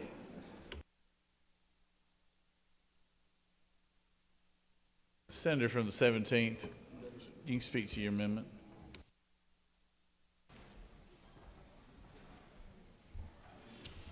As the author indicated, the amendment simply striking lines 209 and through 213. It was not the intent of the senator from the 48th, anybody that worked on this, but there's some potential unintended consequences where you could actually have immunity for a hotel owner that allows sex trafficking if they simply attend a class, even though they may know that human trafficking is happening on the premises. Again, not the intent of the author, obviously, and so it's a friendly amendment to strike lines 209 through 213. Happy to answer any questions. You have no questions, Senator. Thank you. Does any other senator wish to speak for or against the measure? So, is there objection to the previous question being ordered? Chair hears none. The previous question is ordered. We're taking up amendment number 1, authored by the senator from the 17th. Is there objection to amendment number 1? Without objection, amendment number 1 is added. Questions on the adoption of the committee substitute as amended. Is there objection to the adoption of the committee substitute as amended? Hearing none, the committee substitute as amended is adopted. Is there objection to agreeing to the report of committee which is favorable to the passage of the bill? Chair hears none. The report of committee is agreed to. Is there objection to the main question being ordered? Chair hears none. The main question is ordered. Questions on the passage of the bill by substitute. All those in favor vote yea. All opposed nay. Secretary unlock the machine.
On the passage of the bill, the yeas are 52 and the nays are 0. This bill, having received requisite constitutional majority, is therefore passed by substitute.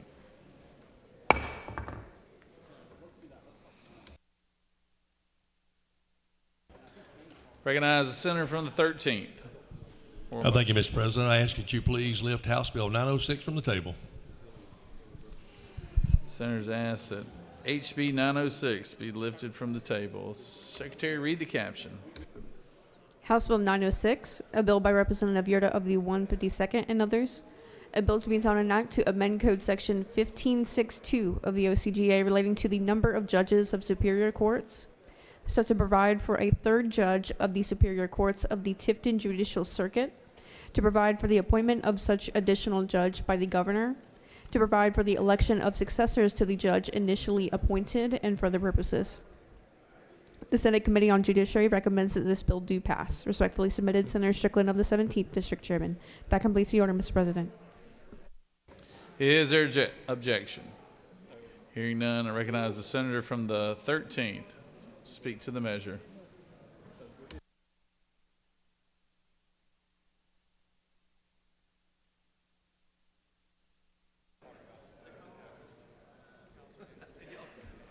Lord mercy. Thank you, Mr. President. Afternoon, colleagues. I'll make this very, very quick. House Bill 906 provides a third judge for the superior courts of the Tifton Judicial Circuit, which makes up 4 counties, Urban, Tift, Turner, and Worth. This was the #1 pick in the judicial circuit that needed a judge, the #1 pick when it was done. I ask for your favorable support for this judgeship, and I'll yield the well if there's no question, Mr. President. You have no questions. Thank you, Mr. President. Does any other senator wish to speak for or against the measure? Chair hears none. Is there objection to the previous question being ordered? Chair hears none. The previous question is ordered. Is there objection to agreeing to the report of committee which is favorable to the passage of the bill? Chair hears none. The report of committee is agreed to. Is there objection to the main question being ordered? Chair hears none. The main question is ordered. Questions on the passage of the bill. All those in favor vote yea. All opposed nay. Secretary, unlock the machine.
On the passage of the bill, the yeas are 53 and the nays are 0. This bill, having received the requisite constitutional majority, is therefore passed.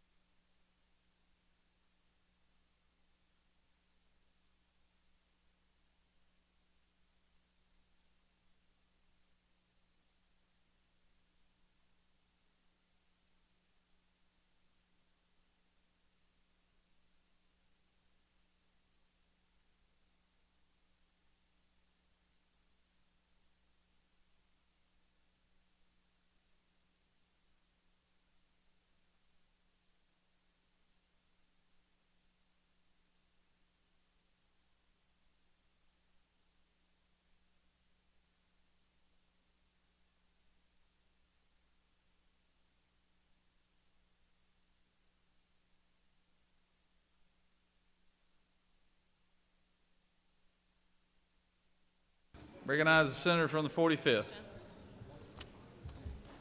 Oh, excuse me. Hold on. You need to make a motion, Senator.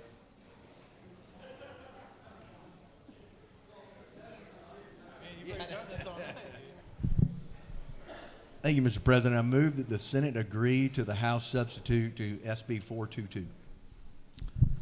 All right. Senator has moved. Secretary, read the caption. Senate Bill 422, a bill by Senator Dixon of the 45th and others, a bill to be entitled an act to amend Title 46 of the OCGA relating to public utilities and public transportation, so as to require an electric membership corporation to disclose certain acquisitions and other information to its members within a certain time frame, to modify the percentage limitation as to the amount of the investments of an electric membership corporation may make and maintain in a gas affiliate and for other purposes. The House offers the following substitute to Senate Bill 422, a bill to be entitled an act to amend Title 46 of the OCGA relating to public utilities and public transportation, so as to modify the percentage limitation as to the amount of the investments an electric membership corporation may make and maintain in a gas affiliate and for other purposes. That completes the order, Mr. President. Senator from 46, what purpose do you rise? Thank you, Mr. President. I move that the Senate agree to the House substitute to SB 422 as amended by Amendment 1. Secretary, read the amendment. Senator Kauser of the 46 offers the following Amendment 1 to amend the House substitute to Senate Bill 422 by inserting "to provide an effective date" after "matters" on line 7, by replacing 15 with 10 on line 47, by inserting between lines 52 and 53 the following: 3, the consideration given for such transaction, and for other purposes. That completes the order, Mr. President. I recognize the senator from the 46.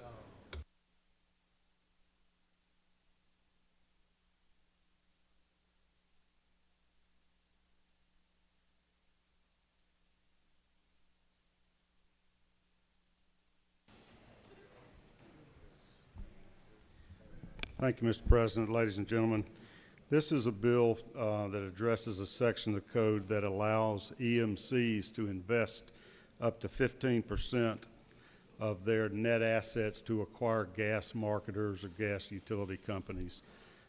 Just 2 or 3 of the EMCs do that.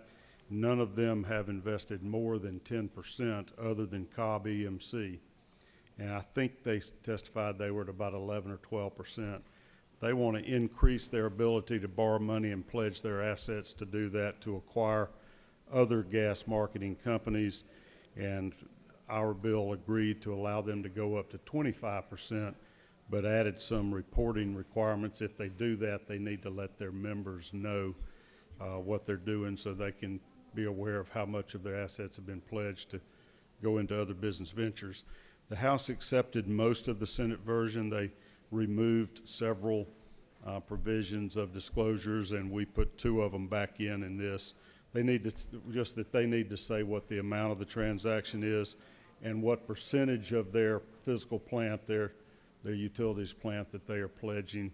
And I moved the starting date back so they don't have to start doing this till January of 2025 to give them time to become prepared to do their reporting. I noticed there is a second amendment to this bill, and it deals with gas services from GEMA, I think, giving loans there. Coffee County has a need down there. I am certainly view that as a friendly amendment. We passed that bill independently in regulated industries with really no opposition. So I would ask that you agree as amended to Amendment 1, and I have no objection as to Amendment 2. Glad to take any questions. You have no questions, Senator? Thank you. I yield the well. Do any other senator wish to speak for or against the measures? I recognize the senator from the 45th.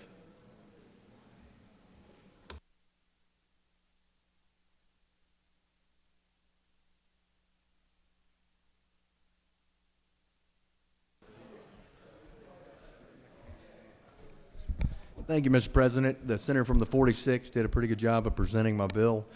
It does increase the amount that the gas marketers, there's 4 EMCs that own gas marketers in the state of Georgia. And this bill would increase that investment that they can make to grow their businesses from 15 to 25%. There were a few other changes in Senate Reg Industries. The problem with amendment number 1, and I do ask you to vote that down, is because as far as the consideration given when they're purchasing another company is a trade secret and is not allowed to be disclosed. So it would eliminate these gas marketers being able to continue to grow and purchase other companies and would essentially kill the bill. So I ask that you vote amendment number 1 down. Be happy to answer any questions, Mr. President. You do have a few questions, Senator. Recognize the senator from the 50th. Thank you, Mr. President. Does the senator yield? I yield, yes. I've got a couple EMCs in my district, and I'm getting texts asking me to vote against all amendments. Could you explain maybe why we should not vote with these amendments? Yeah, I would say, well, more particularly to amendment number 1, as I stated, one thing in it is redundant. The lines 11 and 12, the changes there, the percentage that the electric membership company, the net utility plant use as far as that percentage that they use, that's already in the bill, so there's no need for that. But the first part of the amendment on line number 5, that would not allow them, because of trade secrets and contractual obligations, they can't disclose prices. And so that would essentially kill the ability for them to grow their gas marketer. Thank you, Senator. You're welcome. Recognize the senator from the 46th. Senator Gill? I do. Isn't it true that they have to report that information to the PSC anyway? But it's my understanding that they're not allowed to disclose that to the public. Senator Further Yield? Sure. How can it be a trade secret if you're acquiring a public corporation? These are publicly traded gas marketing companies that they're buying. It's my understanding that they're not allowed to disclose that, at least for a period of time. Will the senator further yield? Sure. How could we ever know if they're complying with this law if we don't know how much money they're borrowing against their assets? We could never ascertain what percentage that it was if they don't tell you what the price is and what percentage of their assets are being pledged? Well, they're capped at not going over 25%, and it does have it in another portion of the bill that they've got to disclose that percentage of where they're at. So that you could check it that way. Recognize the senator from the 32nd. Thank you, Mr. President. Does the senator yield? I do. Senator, is it true that I'm a customer of the Cobb EMC? That is true. And would you further yield? I will. Yeah. Isn't it true that we should be supporting our Georgia-owned GMCs and it's an economic development issue? Yes, that is true. You know what you speak of. Thank you. You have no further questions, Senator. Thank you, Mr. President. I yield the well. Senator from the 19th, you wish to speak? Floor is yours.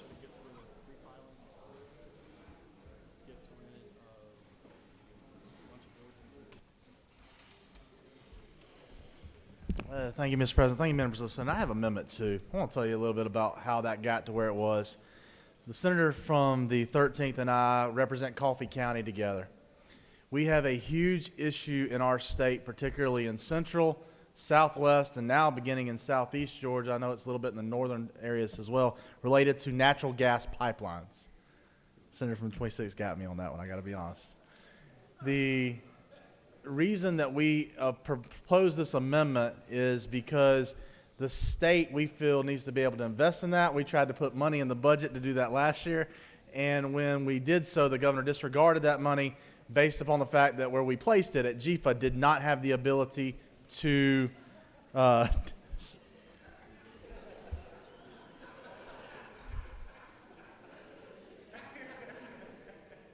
can't tell if he's sleeping or not. Y'all let me know. Sorry. The governor disregarded that, saying that he didn't know that GFA had that power. This would have given GFA the statutory authority to administer funds to help southeast, southwest, south central, northeast, and northwest Georgia counties, rural counties, develop their natural gas capacity more. Because of the posture, Amendment 1 takes precedence. I understand that if Amendment 1 fails, I'm not going to bring Amendment 2.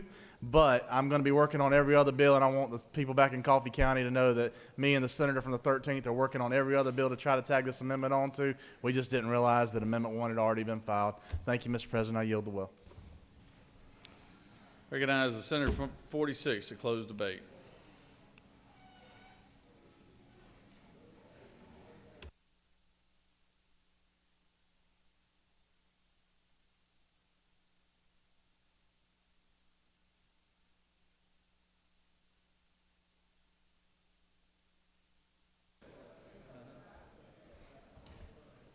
Thank you, Mr. President. Just want to assure everybody this amendment is not intended to kill the bill. I've worked closely with the lobbyists for the Cobb EMC. I've got a text from their lobbyists before we passed our version in committee saying they were fine with the changes. And we went forward based on that. This is nothing other than information that is publicly disclosed to the PSC, but is not disclosed to the members of the EMC, who are entitled to know the financial maneuverings of their folks. It's also mandatory for us to be able to know whether they're complying or not. Unless you know how much they're paying and what percentage of their assets it composes, then you would never know whether the law is being complied with. So I ask you to pass Amendment 1. Thank you, Senator.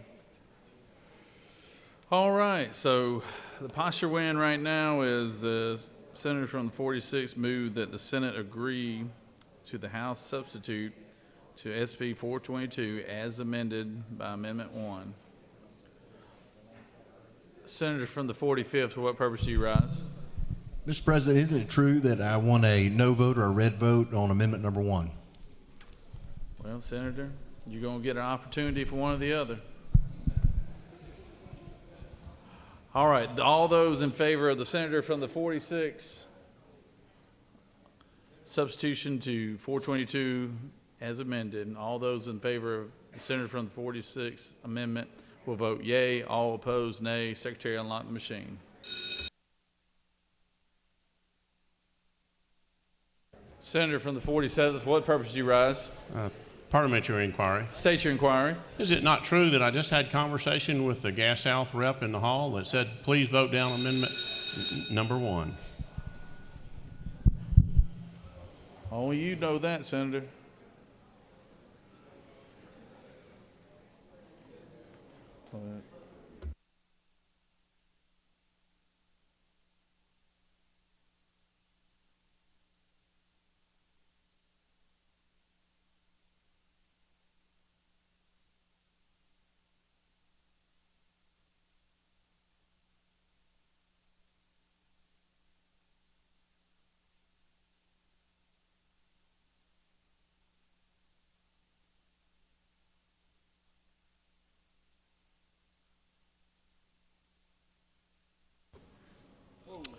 On the motion, the yeas are 7, the nays are 46, so the motion fails.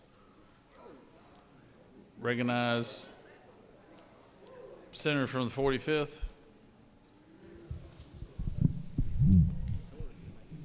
Thank you, Mr. President. I move that the Senate agree to the House substitute to SB 422.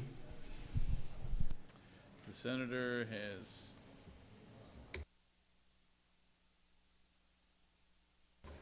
Senators moved that the Senate agree to the House substitute on SB 422. Is there objection? Without objections. Would you like to speak to this, Senator? You waive? All right. Bring it.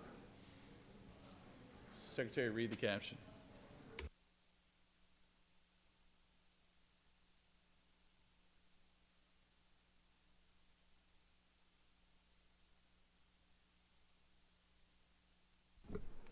Senate Bill 422, a bill by Senator Dixon of the 45th and others, a bill to be entitled an act to amend Title 46 of the OCGA relating to public utilities and public transportation so as to modify the percentage limitation as to the amount of the investments an electric membership corporation may make and maintain in a gas affiliate and for other purposes. That completes the order, Mr. President. All right, Senator has moved that the Senate agree to House substitute on SB 422. This thing, I think we've already debated this pretty well. So all those in favor of the motion will vote yea. All those opposed, nay. Secretary, unlock the machine.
On the motion, the yeas are 52, the nays are 1, and this motion has prevailed.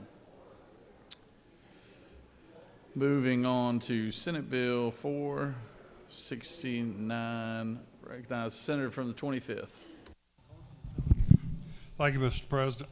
I move that the Senate agree to the House substitute for Senate Bill 469 as amended by Amendment Number 1. Senators moved. Secretary, read the caption. Senate Bill 469, a bill by Senator Estevez of the 6th and others, a bill to be entitled an act to amend Article 11 of Chapter 3 of Title 20 of the OCGA relating to the Georgia Higher Education Savings Plan so as to increase the maximum amount of contributions allowed per beneficiary of savings trust accounts for higher education expenses and for other purposes. The House offers the following substitute to Senate Bill 469. A bill to be entitled an act to amend Article 11 of Chapter 3 of Title 20 of the OCGA relating to the Georgia Higher Education Savings Plan so as to revise the maximum amount of contributions allowed per beneficiary of savings trust accounts for higher education expenses and for other purposes. Additionally, Senator Williams of the 25th offers the following Amendment 1 to amend the House substitute to Senate Bill 469 on line 1 following 2 by inserting the following. Amend Part 2 of Article 9 of Chapter 3 of Title 20 of the OCGA relating to funding, donations, property, and scholarships with respect to Georgia Military College and for other purposes. That completes the order, Mr. President. Recognize the senator from the 25th without objection.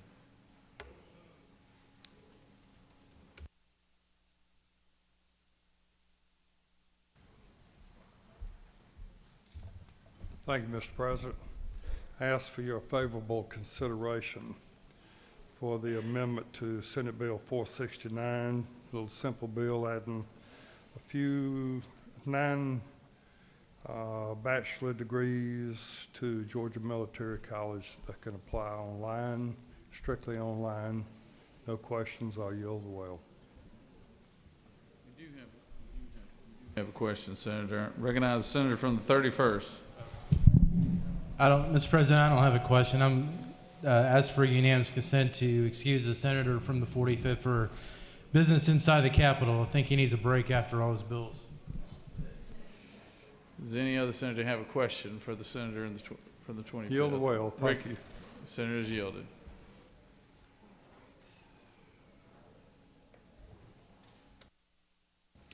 Does any other senator wish to speak for or against the measure? The senator has moved that the Senate agree to the House substitute to House Senate Bill 469 as amended. All those in favor of the amendment will vote yea. All opposed, nay. Secretary wants unlock the machine. Senator from the 14th, what purpose do you rise? Parliamentary, Mr. President. State your inquiry. Is it not true that this bill, the amendment plus the underlying bill, there's a germaneness nexus in that both bills have to do with higher education, Mr. President? The senator knows what he speaks. All right, thank you.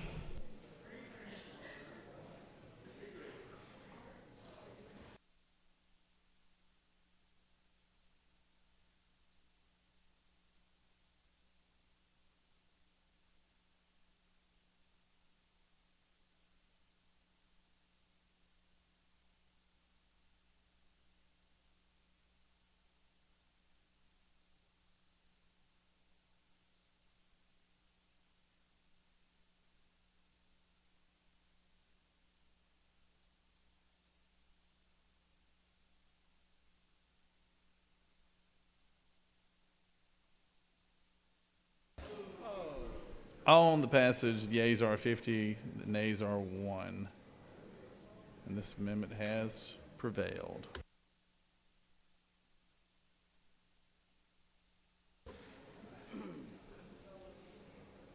Recognize the senator from the 32nd. Mr. President, I move that the Senate agree to the House substitute for Senate Bill 341. Senator has moved that the Senate agree to House substitute on Senate Bill 341. Secretary, read the caption. Senate Bill 341, a bill by Senator Kirkpatrick of the 32nd and others, a bill to be town and act to amend various titles of the OCGA so as to revise committee names, to repeal provisions relating to inactive boards, panels, authorities, centers, commissions, committees, councils, task forces, and other such bodies, and certain procedures of the General Assembly and for other purposes. The House offers the following substitute to Senate Bill 341, a bill to be entitled an act to amend various titles of the OCGA so as to revise committee names, to repeal provisions relating to inactive boards, panels, authorities, centers, commissions, committees, councils, task forces, and other such bodies, and certain procedures to the General Assembly and for other purposes. That completes the order, Mr. President. That objection recognizes the senator from the 32nd.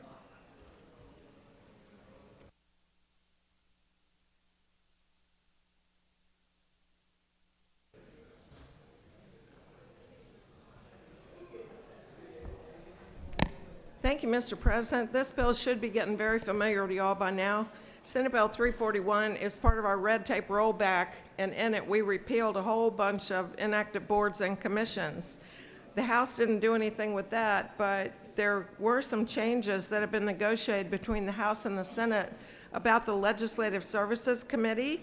And what the House did was add language to provide more efficient payment to our contractors. And it also allows Leg Council to have priority bill drafting for the Legislative Service Committee's bills. And it also allows the Office of Legislative Counsel to rely on DOAS for contract review. That's all it does, and happy to answer any questions, but I'd ask for your favorable consideration. You have no questions, Senator? Thank you, I yield. Is there any other senator wish to speak for or against the measure?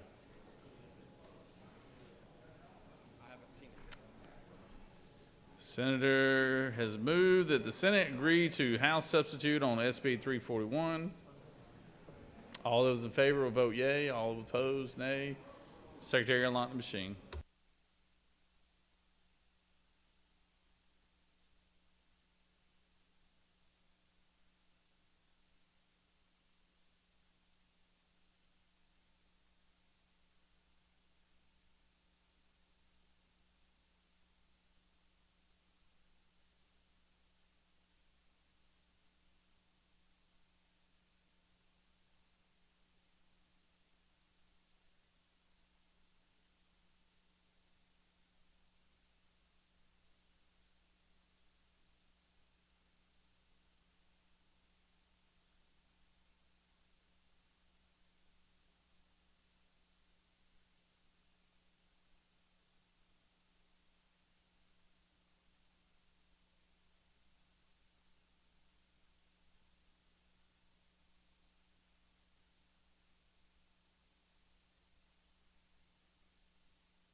On the passage of the motion, the yeas are 48 and nays are 2. This motion has prevailed. Recognize the senator from the 32nd for a motion. Thank you, Mr. President. I move that House Bill 872 be removed from the table. Senator has moved that House Bill 872 be taken from the table. Secretary, read the caption. House Bill 872, a bill by Representative Hawkins of the 27th and others, a bill to be done an act to amend Chapter 34 of Title 31 of the OCGA relating to medical professionals for rural assistance so as to expand the service cancelable loan program for physicians and other healthcare providers in underserved areas to include dental students, to provide for criteria, to provide for the lengths of loans, and for other purposes. The Senate Committee on Health and Human Services recommends that this bill do pass. Respectfully submitted, Senator Watson of the 1st District Chairman. That completes the order, Mr. President. Without objection, recognize the senator from the 32nd.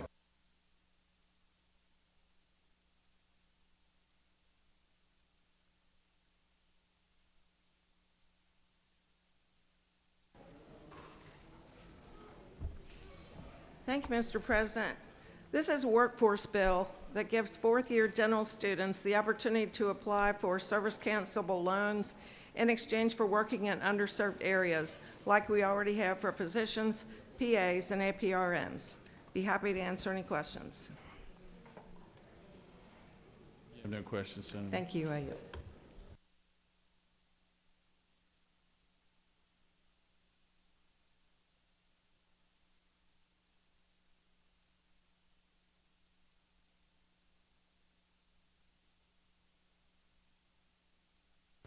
Does any other senator wish to speak for or against the measure?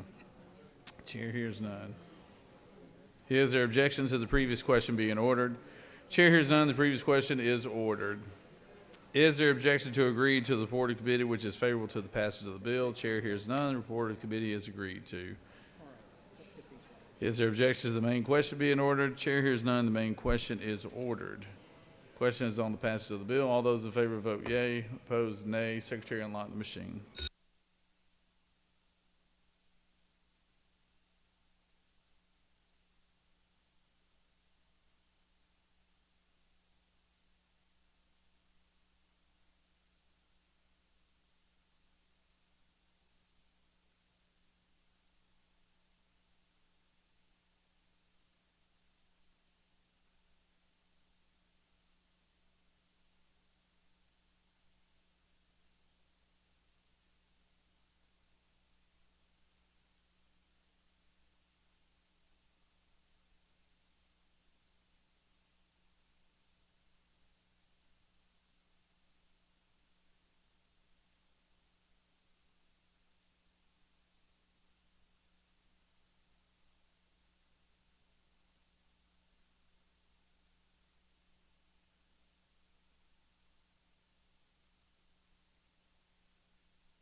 On the passage of the bill, yeas are 47, nays are 2. This bill, having received the requisite constitutional majority, is therefore passed.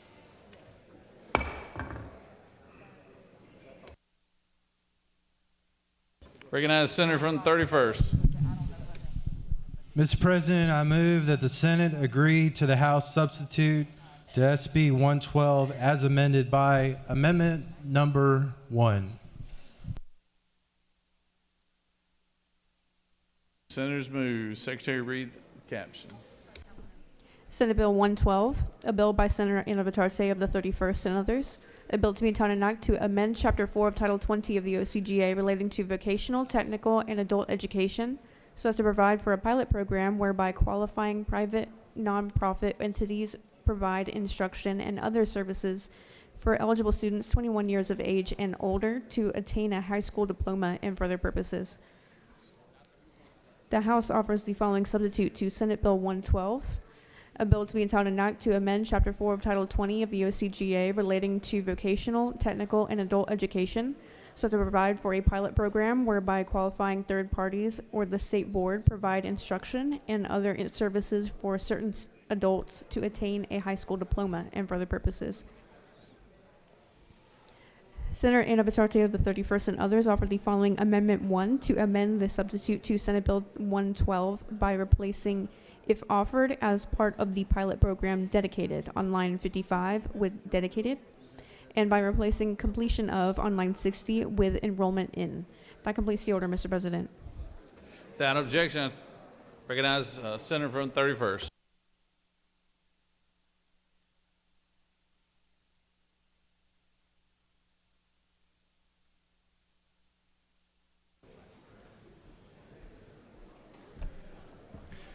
Thank you, Mr. President.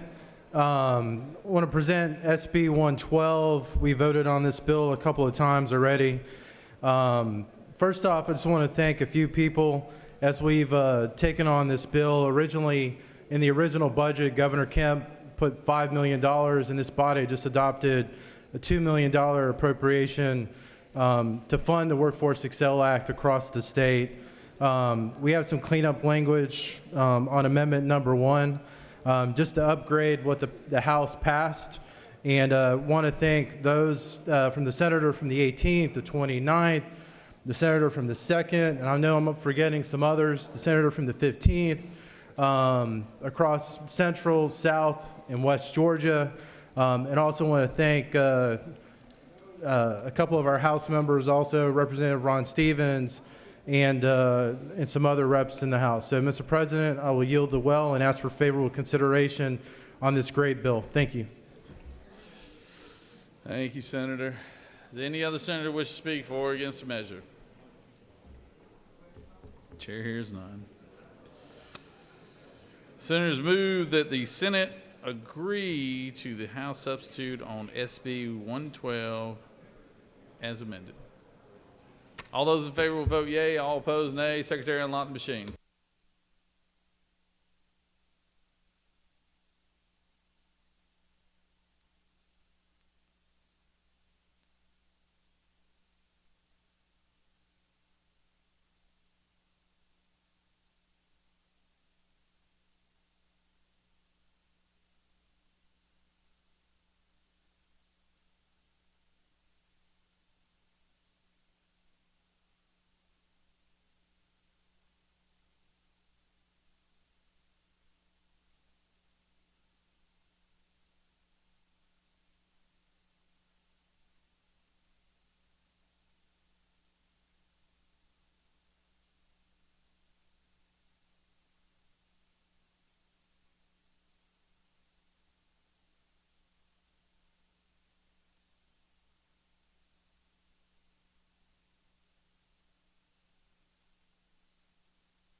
On the motion, the yeas are 49, nays are 2, and this motion has prevailed.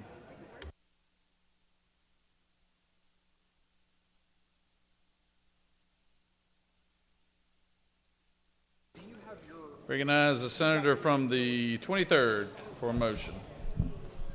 Thank you, Mr. President. I ask for unanimous consent to remove HB 974 from the table.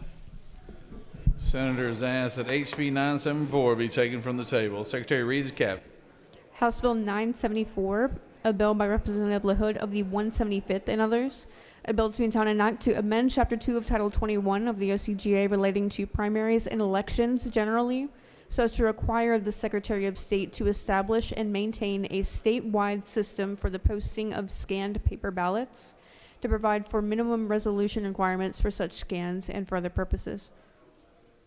The Senate Committee on Ethics recommends that this bill do pass by substitute. Respectfully submitted, Senator Burns of the 23rd District Chairman. The Senate Committee on Ethics offers the following substitute to House Bill 974, a bill to be entitled an act to amend Chapter 2 of Title 21 of the OCGA relating to primaries and elections generally, so as to provide that ballots used in optical scan voting systems shall use paper with a visible watermark security feature and for other purposes. That completes the order, Mr. President. Without objection, I'll recognize the senator from the 23rd.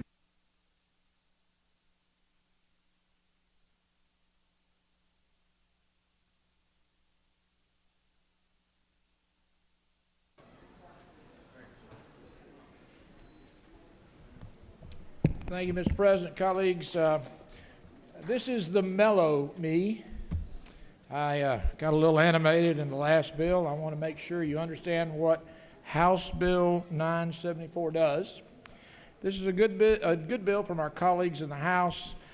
It deals with a number of issues. I'll quickly walk through the sections, and I'm happy to take questions. It's really a combination of three House bills. Originally, House Bill 974, House Bill 976, and House Bill 977 were all integrated into this one bill. The first two sections deal with visible security marks or visible security features. Right now, there are security features on our ballots, but they're not visible. They can only be seen with a blue light. We'd like for every voter to know that they're dealing with an authentic ballot that has a visible security mark. That's sections 1 and 2. Section 3 and 4 deal with an expansion of a pilot program to make it permanent so that scanned ballot images are available to every citizen of Georgia electronically. Section 3 enhances the resolution of absentee ballots to 600 dots per inch. Section 4 requires that these ballot images be at least 200 dots per inch, because that's where we are right now technologically. We want to increase that. And they have to be posted by 5 p.m. on the second Friday following Election Day. That means every elector in Georgia can view every ballot cast. Section 5 deals with risk-limiting audits and enhancing the ability for us to conduct risk-limiting audits. Currently, that is the gold standard for verifying that our elections are accurate. Currently, the probability suggests that we need to be within 10% of the tabulation to be considered correct. We are enhancing that. In 2024, it must be reduced to 8%, in 26 to 6%, and in 28, it needs to be 5% or less. It also deals with ensuring that at least 2 ballots are subjected, or 2 contests are subjected to risk-limiting audits. The top of ballot race in a presidential year, that would be the presidential race.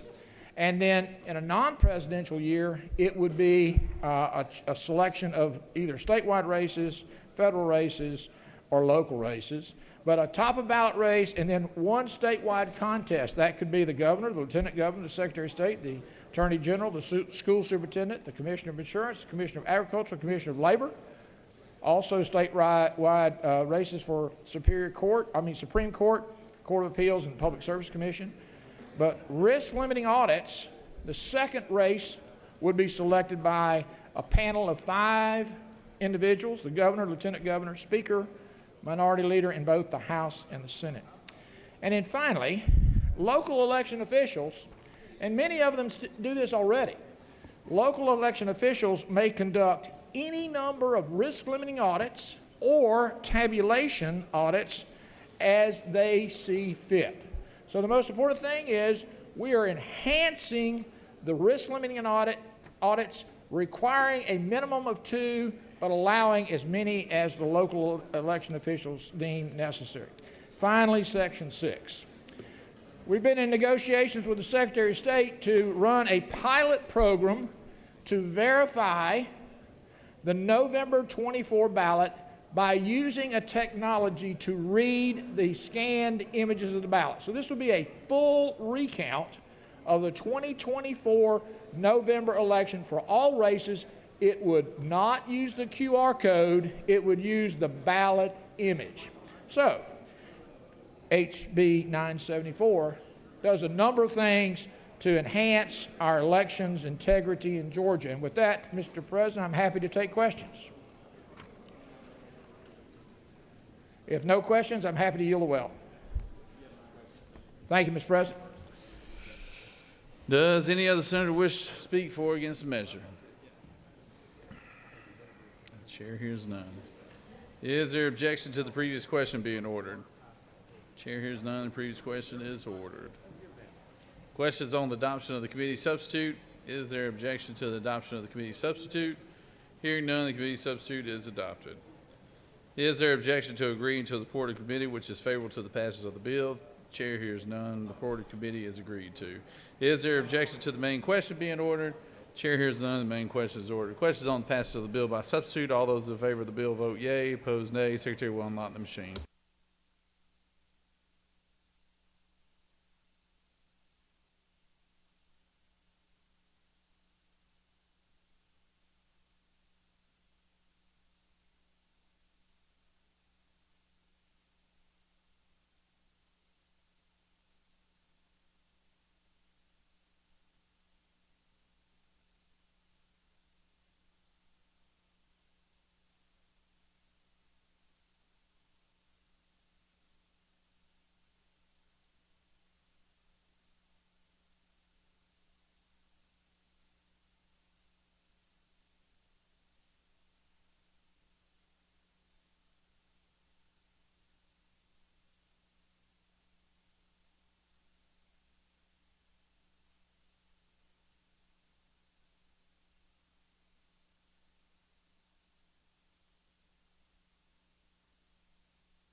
On the passage of the bill, the yeas are 47, the nays are 6. This bill, having received requisite constitutional majority, is therefore passed by substitute.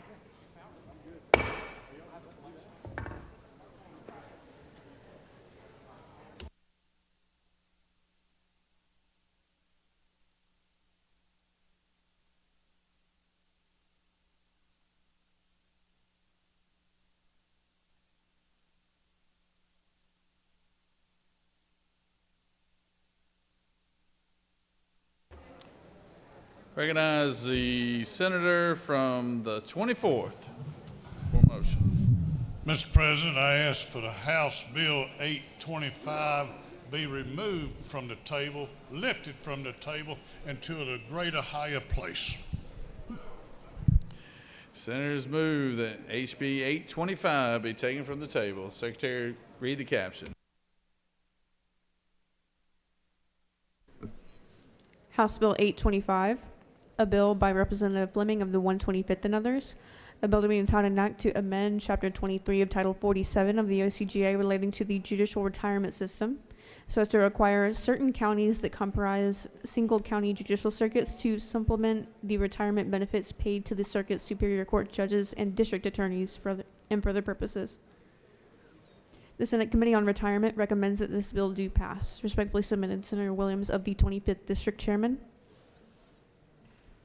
Additionally, Senator Brass of the 28th and others offered the following Amendment 1 to amend House Bill 825 by inserting after line 3 the following: to permit the state court judges of Fulton County to participate in such county's defined contribution plan by renumbering sections 1 through 3 as sections 2 through 4 respectively, by inserting after line 6 the following: Section 1, Chapter 23 of Title 47 of the OCGA relating to the judicial retirement system is amended by revising Code Section 472350 and further purposes.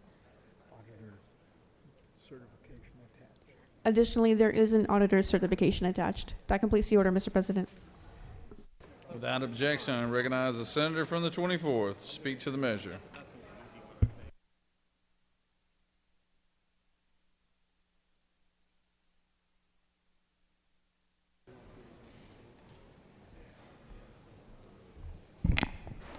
Mr. President, I bring you a simple bill. This is just a bill for, basically for our DA back home in Columbia County, and it's a requirement that the county makes a retirement supplement to our district attorney. It's no state money involved in it. I ask you for your vote, and I got a friendly amendment from the senator from the 28th, and he'll speak on that. Thank you. Vote green. Senator is yielded. Recognize the senator from the 28th. Speak to his amendment.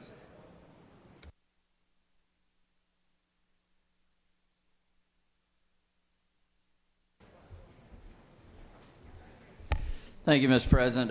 Current law doesn't allow state court judges in Fulton County to participate in the judicial retirement system, and they're the only state court judges in the entire state that cannot. And this amendment simply allows them to do that. It was a bill that came over from the House that just simply didn't make it out of rules, and I promised the author I'd try to help him get it on something else, and this is it. I'll yield the well. Had a question, Senator. You could yield the well, though. Probably better. Does any other senator wish to speak for or against the measure? Hearing none, does any senator object to the previous question being ordered?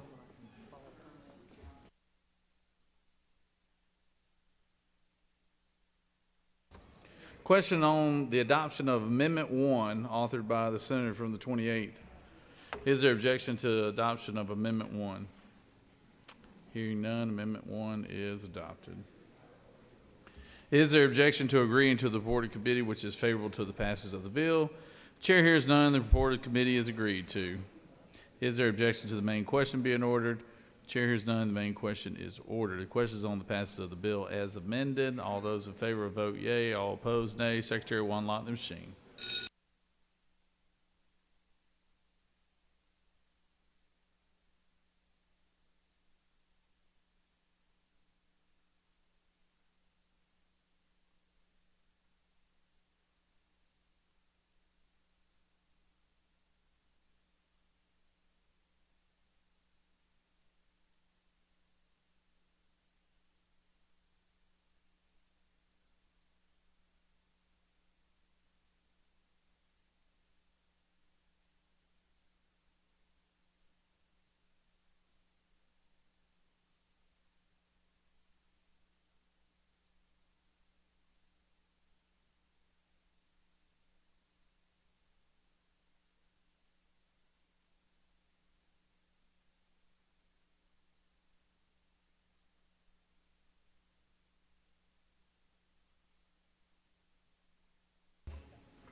On the passage of the bill, the yeas are 44 and the nays are 9.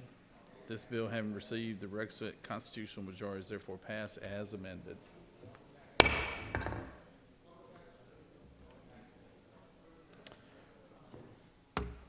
Moving on to House Bill 1231. Recognize the chairman from the 21st. Thank you, Mr. President. I ask unanimous consent to remove House Bill 1231 from the table. Chairman has asked that House Bill 1231 be removed from the table. Secretary, read the caption. House Bill 1231, a bill by Representative Holcomb of the 81st. A bill to be entitled an act to amend Code Section 23519.2 of the OCGA relating to eligibility requirements for a Hope Scholarship and award amount, to allow academically successful students who are concurrently seeking a baccalaureate degree and a first professional degree to use the full number of hours of Hope Scholarship eligibility and for the purposes. The Senate Committee on Higher Education recommends that this bill do pass by substitute. Respectfully submitted, Senator Hickman of the 4th District Chairman. The Senate Committee on Higher Education offers the following substitute to House Bill 1231, a bill to be titled an act to amend Code Section 23519.2 of the OCGA relating to eligibility requirements for a Hope Scholarship and award amount, to allow academically successful students who are concurrently seeking a baccalaureate degree and a first professional degree to use the full number of hours of Hope Scholarship eligibility and for other purposes. Additionally, Senator Jones of the 22nd and others offer the following Amendment 1 to amend the Senate Committee on Finance substitute to House Bill 1231 by replacing line 1 with the following: to amend Code Section 23411 of the OCGA relating to definitions regarding tuition equalization grants at private colleges and universities and for other purposes. That completes the order, Mr. President. Without objection, recognize the senator from the 21st.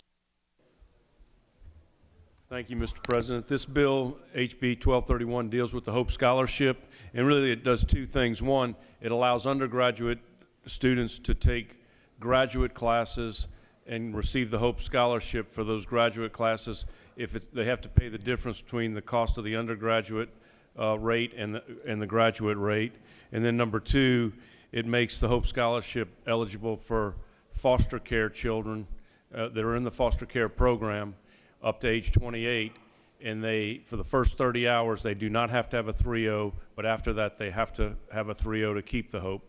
What they have to do to get the Hope Scholarship for the first 30 hours, they have to meet the minimum requirements of that university. So if it's a 2.5 to get in Kennesaw State, that's what they have to do.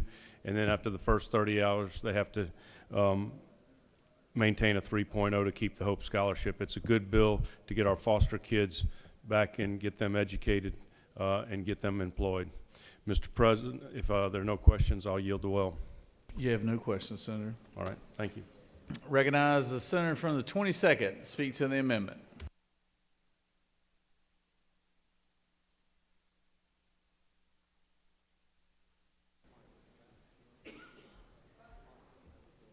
Thank you, Mr. President. I also point out that the author of the bill also signed on to this. And basically, it just says that there's two institutions in Georgia, Payne College and also Morris Brown College, which actually is accredited by TRACS and not SACS. And so it allows those students, as long as all other eligibility requirements are done, it allows them also to apply for the tuition equalization grants.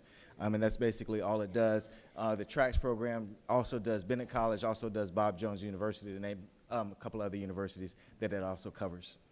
If I have any other questions, I'll be glad to take them. You have no questions, Senator. Thank you. I yield the well. Does any other senator wish to speak for or against the measure? Chair hears none. Is there objection to the previous question being ordered?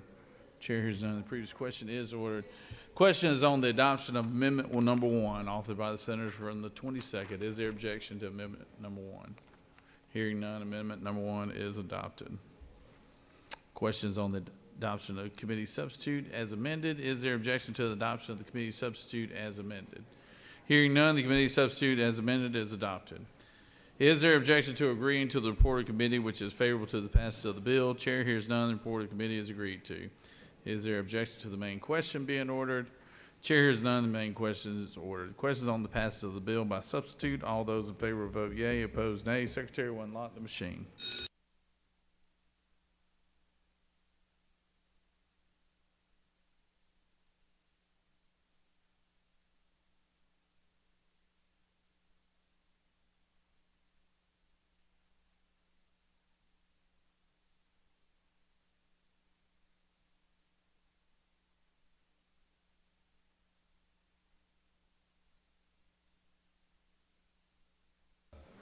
Senator from the 28th, what purpose do you rise? Parliamentary inquiry. State your inquiry.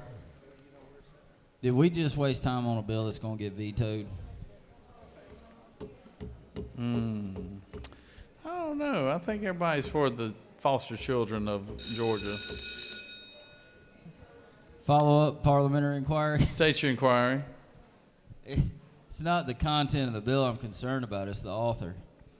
Well, Senator, that's no fun.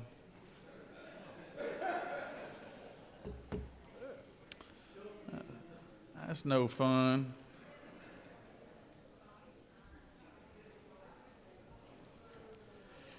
You never have been good at good timing, though, with your jokes, so. On the passage of the bill, the yeas are 51, the nays are 0. This bill, having received the requisite constitutional majority, is therefore passed by substitute. All right, we're almost done, ladies and gentlemen. We're almost done. We're in the home stretch here. Recognize the senator from the 19th for a motion. Thank you, Mr. President. I move that House Resolution 302 be taken from the table. Senators move that House Resolution 302 be removed from the table. Secretary, read the caption. House Resolution 302, a resolution by Representative Camp of the 135th and others, a resolution proposing an amendment to the Constitution so as to provide for the appropriation of funds received from certain legal judgments or settlements, to revise the disposition of excess, changed, or unanticipated federal funding allocated to the state and for other purposes. The Senate Committee on Appropriations recommends that this resolution do pass by substitute. Respectfully submitted, Senator Tillery of the 19th District Chairman. The Senate Committee on Appropriations offers the following substitute to House Resolution 302, a resolution proposing an amendment to the Constitution so as to revise the disposition of excess, changed, or unanticipated federal funding allocated to the state, to provide that funds received from certain legal judgments or settlements be paid into the general fund of the state treasury and for other purposes. Senator Dolezal of the 27th and others offered the following Amendment 1 to amend the Senate Committee on Appropriations substitute to House Resolution 302 by replacing line 19 with the following: General Appropriations Act or Supplementary Appropriations Act or Acts. Any federal funds received by the Department of Transportation shall be continually appropriated. Strike are hereby. That completes you. Additionally, we have Senator Dolezal of the 27th offers the following Amendment 1A to amend House Resolution 302 by inserting on a reimbursement basis after received on line 4. That completes the order, Mr. President. Without objection, I recognize the senator from the 19th. Speak to the measure.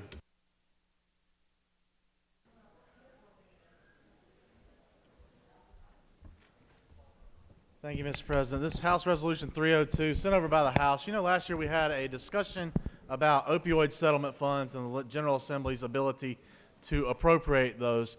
We were not able to get that all the way across the finish line. The House, in their infinite wisdom this year, turned it instead into a resolution in a constitutional amendment form. If this resolution were to pass, any legal settlements awarded to the state on or after January 1, 2025, as well as any federal funds would come to the General Assembly. There's a process for that, so they would be appropriated out. This does not stop any state agency from receiving. It just stops them from spending until they're appropriated.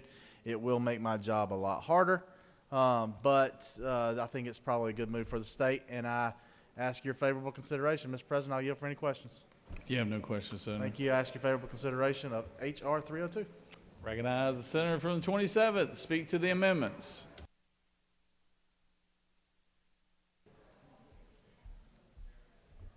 Thank you, Mr. President. These amendments allow the bill to do everything that the chairman just said, but it alleviates a little bit of concern that our friends at GDOT have relative to federal reimbursement for projects. So on a lot of federal projects, GDOT will front the money, reimbursement comes in from the feds. This assumes that on those federal reimbursements that GDOT is receiving on projects that receive federal money, that they will be able to appropriate those funds internally without having to bring those to the General Assembly. Happy to answer any questions, Mr. President. If not, I yield the well. You have no questions, Senator. Does any other senator wish to speak for or against the measure? Is there objection to the previous question being ordered? Chair hears none. The previous question is ordered. All right. The question is on the adoption of the amendments. On Amendment 1A, authored by the chairman from the 27th. Is there objection to Amendment 1A? Hearing none, Amendment 1A is adopted. Questions on Amendment 1, authored by the chairman from the 27th. Is there objection to Amendment 1?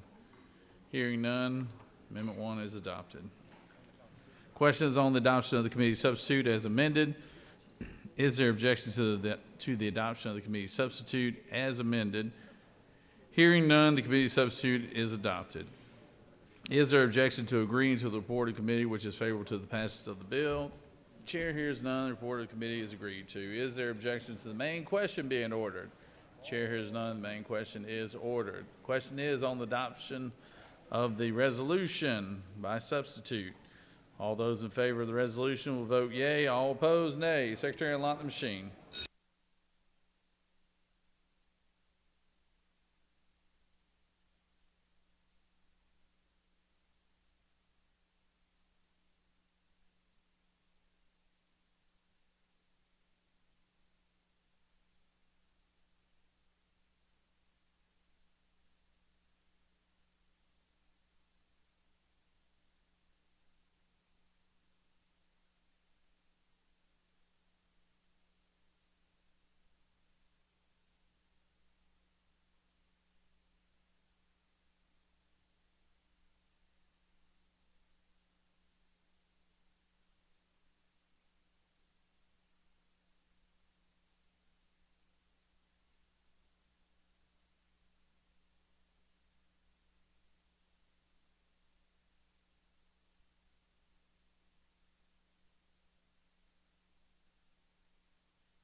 On the adoption resolution by substitute, the yeas are 49, the nays are 3. This resolution, having received the requisite 2/3 constitutional majority, is therefore adopted.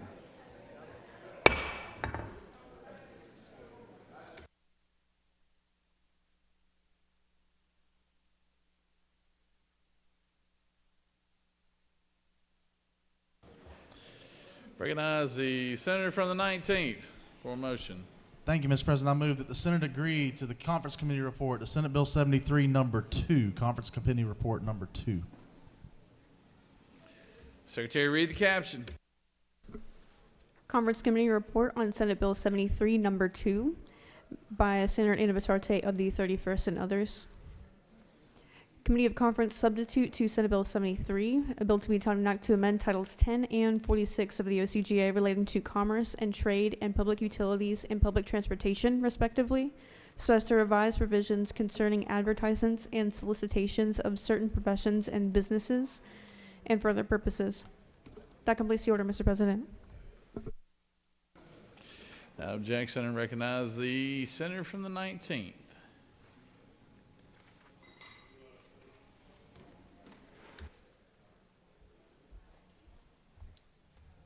Thank you, Mr. President. This Senate Bill 73, Conference Committee Report number 2, is a 4-year fight that you members have helped me wage against telemarketing.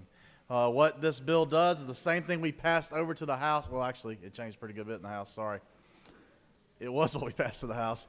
When we went after telemarketers through the third-party means, said, hey, listen, if you're the one who's ordering the telemarketing, you're just as responsible for doing the telemarketing if you're violating the Georgia Do Not Call Act. The House amended it, kind of watered it down a little bit, but it's still strong enough that I think it makes a big difference, and I'd ask you to consider it. The last part of Senate Bill 73, well, actually, the first part of Senate Bill 73 is about what you remember being billboards. Remember, we had a lawyer advertising billboard debate very early on in session. I think it was the first day that the senator from the 30th was here with us. We were able to come to compromise language, which essentially adopts the language that the senator from the 50th brought previously. The senator from the 50th billboard, less language, and Senate Bill 73's telemarketing language have all been pieced together to help regulate lawyers and telemarketers, and it's now a bill that I think is ready to pass the Senate. There was a previous version that dealt with bootlegging in Conference Committee Report 1. It came out, and bootlegging is no longer a part of this bill. Mr. President, if there are no questions, I will yield the will. As soon as you stopped talking about bootlegging, everybody, all of a sudden, all the lights went off. Recognize the senator from the 4th for a question. Sir, do you yield? Yes, sir. You and I have talked many times about a billboard that keeps showing up in my part of the world on an attorney, and it says, Well, how would this bill affect this? It says, have a wreck, get a check. How does this bill handle that type of situation? Well, Senator, now if that attorney brings such an action or placing such billboards, if there are prohibitions against misleading and false representations. They also now would have to disclose their place of business of the law firm, and they'd be prohibited from depicting a person who is not a client of the law firm or a employee of the law firm, if it could be reasonably interpreted that they were not that they were such and they were not. Now the State Bar of Georgia is going to promulgate rules and regulations relative to soliciting in that form, and we believe that would be able to be remedied. But could someone still write have a wreck, get a check? They probably can. They can't write have a wreck, get a check with somebody who's jumping around and isn't part of their law firm. You have no further questions, Senator. Thank you so much. I urge your favorable consideration to Conference Committee Report 2 to Senate Bill 73. Is there any other senator wish to speak for or against the measure? The senator from the 19th has moved that the Senate adopt the Conference Committee Report on SB 73, the number 2 Conference Committee Report on SB 73. All those in favor signify by voting the yea switch. All those opposed, vote the no. Secretary, unlock the machine.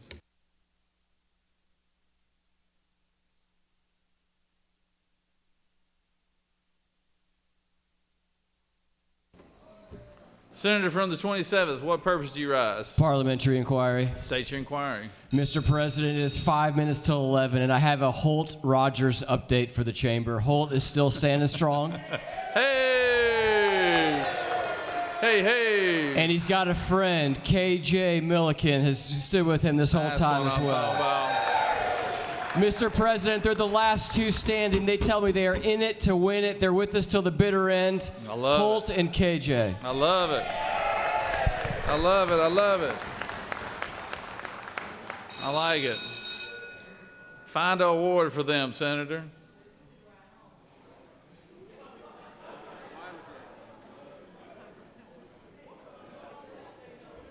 I'm going to leave it up to you, Senator. You got to find them something. On the motion, the yeas are 50 and the nays are 3, and this conference committee report has passed, is adopted.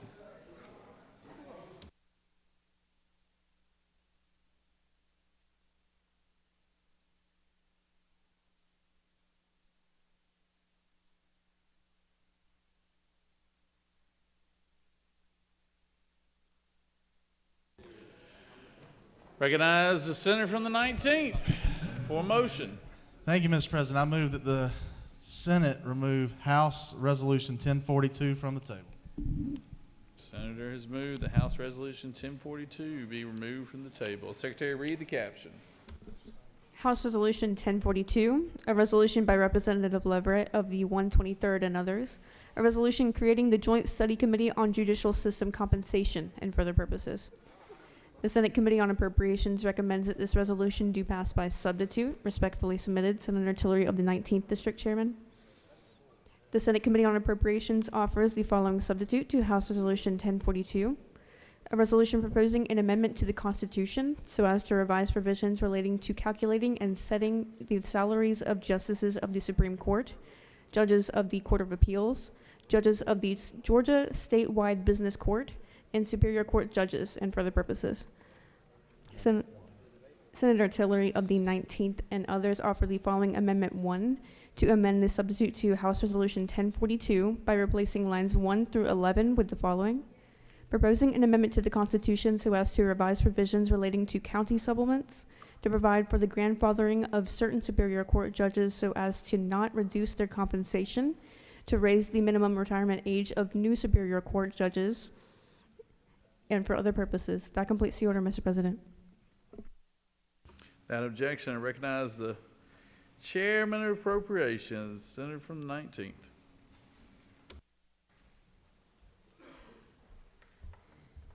Thank you, Mr. President, members of the Senate. House Resolution 1042. came over to the Senate as a resolution to study judicial pay. Actually, other members of the judiciary, so public defenders, district attorneys, and others who may be in the field. This is a package deal. I think you'll hear from the senator from the 50th later on that we're also going to ask for unanimous consideration of House Bill 479 as well. There was a package that came over from the House after an 18-month study to adjust and raise judicial pay across the board. When it came to the Senate committee, I asked a question of legislative counsel as to whether or not we could adjust local supplements. There were three things that bothered me in that underlying bill.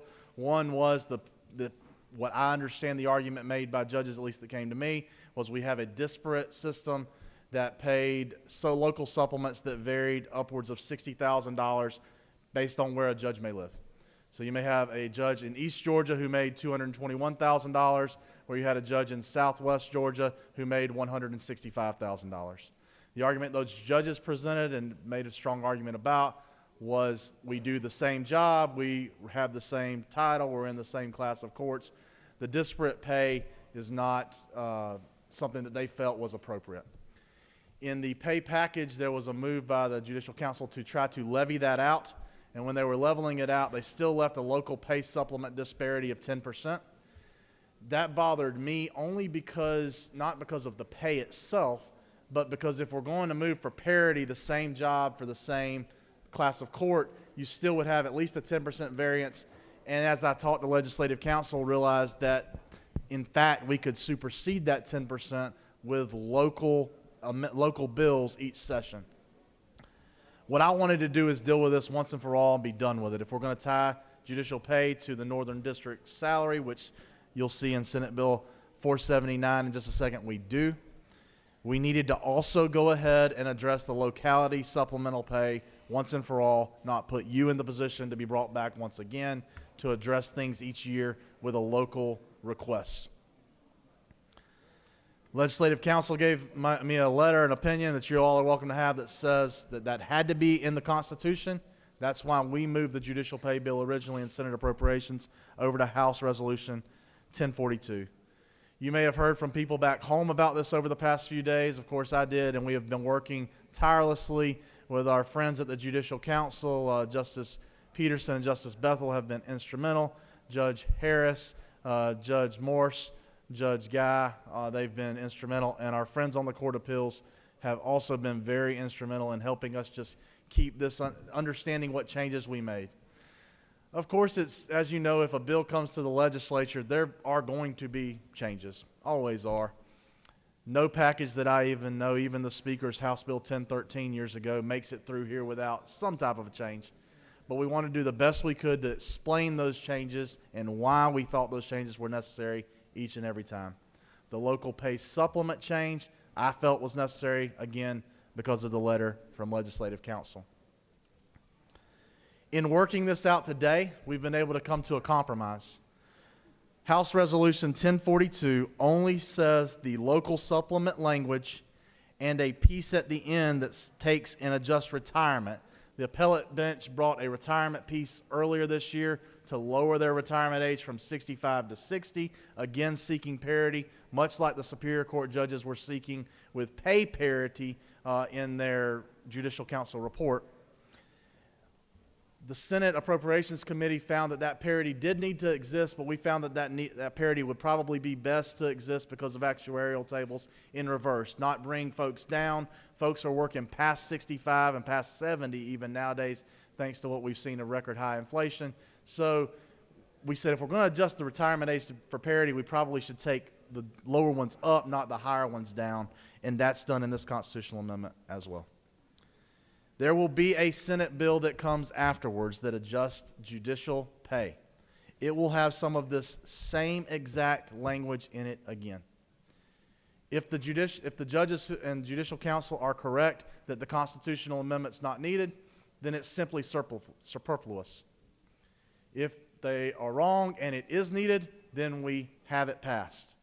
The question on the ballot to voters is not meant to be confusing. It's not meant to be misleading. It simply asks how the Constitution of Georgia be amended so as to revise procedures for calculating the compensation for Superior Court judges, and provide that such judges shall primarily be paid by state and not county governments, and raise the retirement age of Superior Court judges taking office as of July 1, 2025. So if you get elected in November, you probably still will fall under the old system by the constitutional amendment. I need to say thank you to a few folks. I've already talked to the folks at, I've talked about the folks we work with on the judicial branch. Senator from the 50th, it would have been absolutely impossible to not work this deal out without working with him, and appreciate also the senator from the 17th for his guidance to help land this plane where it is now. Mr. President, thank you for allowing me to present this bill to the body, and if there are no questions, I will yield the well. You do have one question, Senator. Sure. Recognize the senator from the 26th.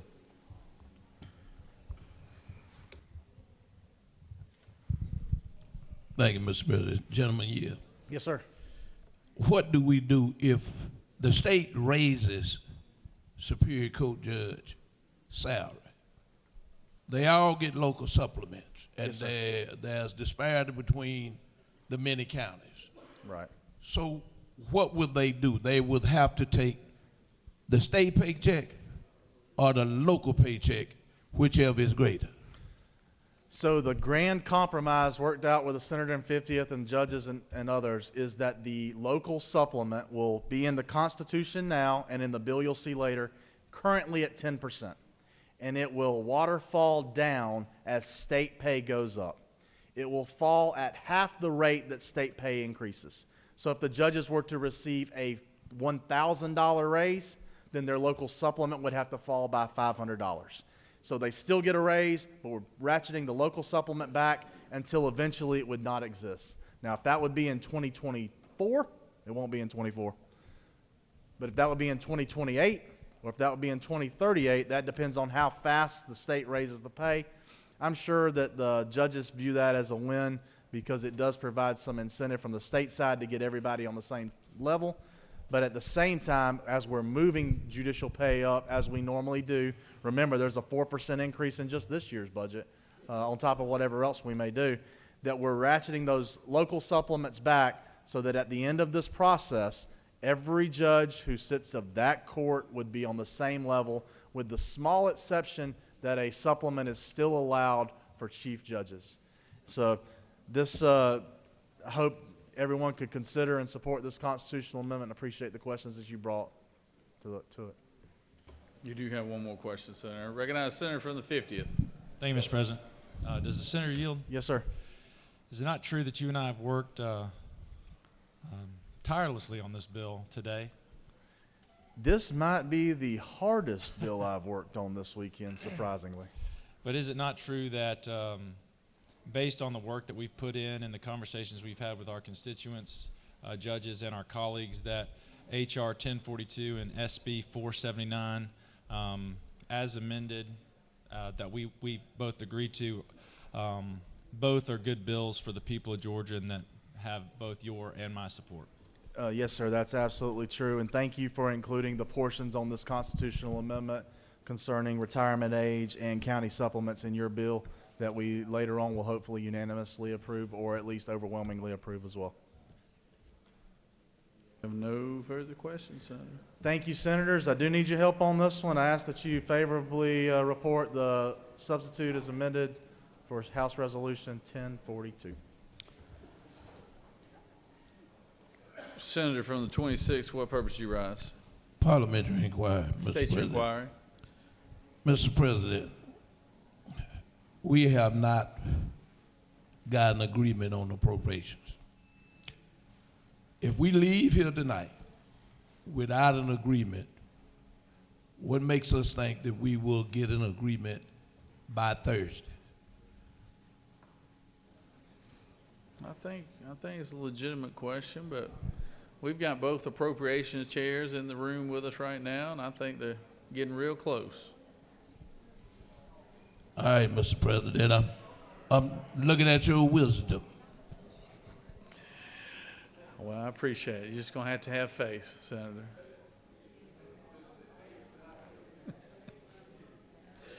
Does any other senator wish to speak for or against the measure? Chair hears none. Is there objection to the previous question being ordered?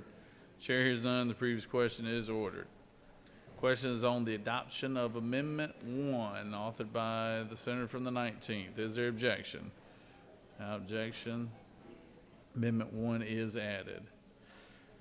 The question is on the adoption of the committee substitute as amended. Is there objection to the adoption of the committee substitute as amended? Hearing none, the committee substitute as amended is adopted.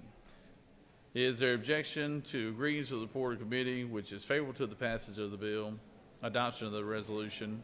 Chair hears none. The report of the committee is agreed to. Is there objection to the main question being ordered? Chair hears none. The main question is ordered. The question is on the adoption of the resolution by substitute. All those in favor will vote yea. All opposed, nay. Secretary will unlock the machine.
On the adoption of the resolution by substitute, the yeas are 50. and the nays are 1. And this resolution, having received the requisite constitutional majority, is therefore adopted by substitute. You hit it too. You hit it too. You hit it too. All right, all right. Give these young men a round of applause. Hey, come here, guys. Come here, guys. Come here. Come here. I want y'all to tell your mom and dad that y'all want a kickball tournament while y'all here too, all right? Here we go. Take that too. Thank you. Good job, guys. You take that trophy. Yeah, you take it. It don't mean much.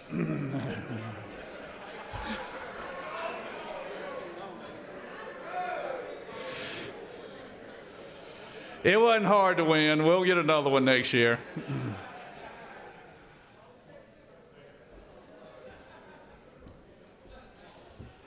All right. Recognize the senator from the 50th. Thank you, Mr. President. I move that the Senate agree to the House substitute to Senate Bill 479 as amended by amendment number 2. Senator from the 50th has moved that the Senate agree to the House substitute on SB 479. Secretary, read the caption. Senate Bill 479, a bill by Senator Hatchett of the 50th and others, a bill to be entitled an act to amend Article 14 of Chapter 1 of Title 10 of the OCGA relating to secondary metals recyclers, so as to provide for applicability of the definition of the term used detached catalytic converters to said article, to remove the exception for used detached catalytic converters from the application of said article and for other purposes. The House offers the following substitute to Senate Bill 479.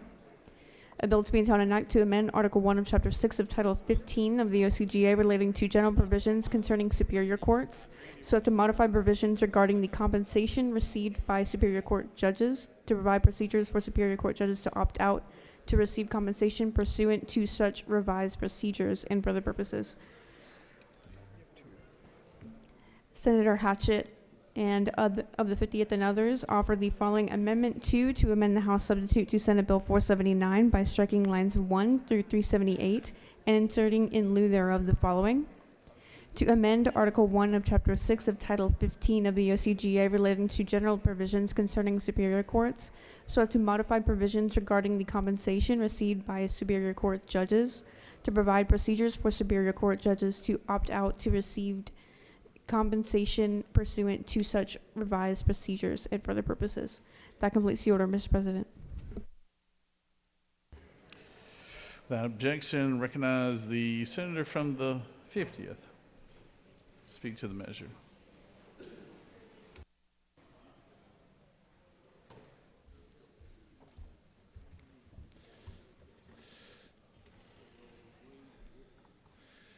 Thank you, Mr. President.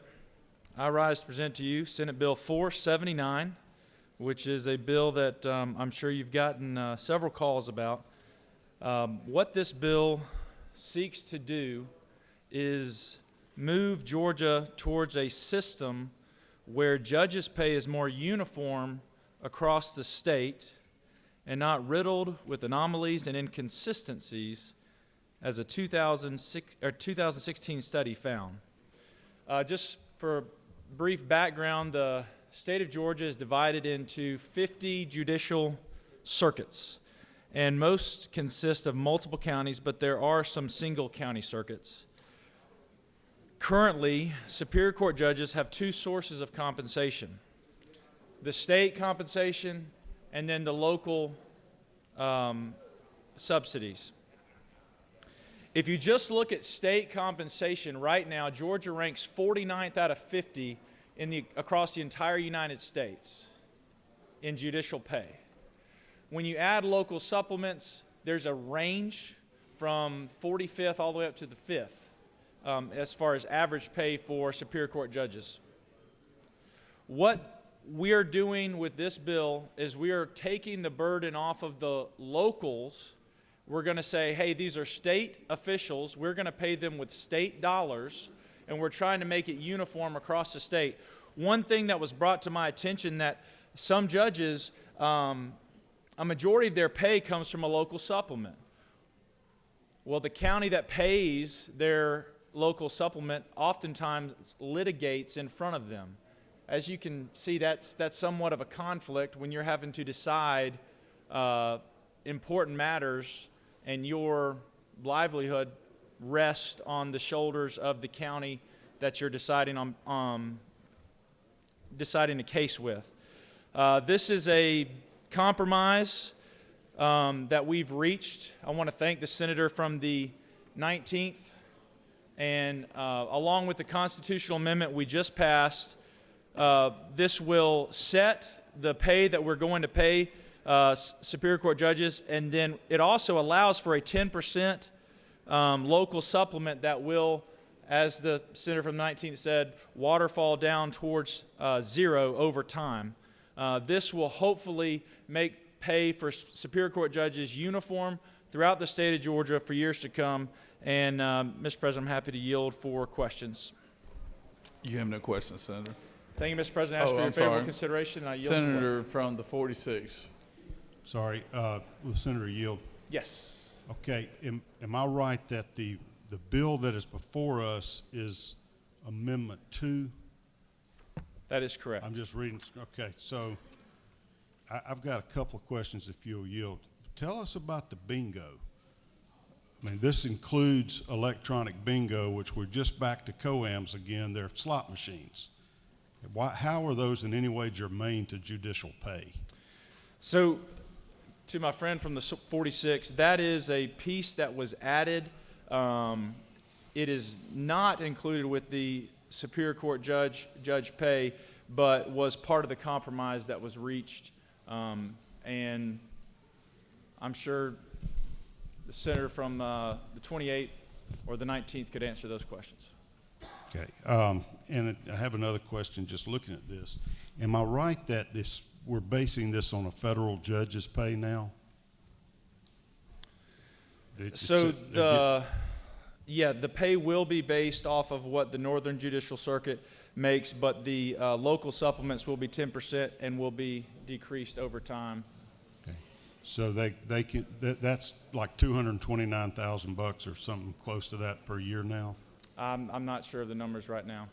Okay, well, if you'll further yield, it just so happens that this lays out the section that sets the salaries for our other constitutional officers, and I'm seeing where the governor makes $175,000 a year, the lieutenant governor 54-9, you know, the commissioner of agriculture is making 100,000, attorney general gets 114.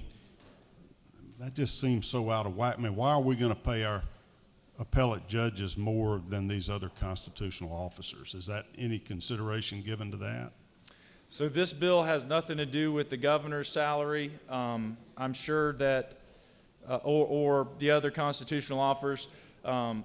This was in response to a 2016 study committee that we did on judicial pay, and then an 18-month study from all judicial pay and a comparison to other states. I know a lot of time and work and energy has gone into this, and as far as the other considerations, we're not trying to raise anyone else's pay.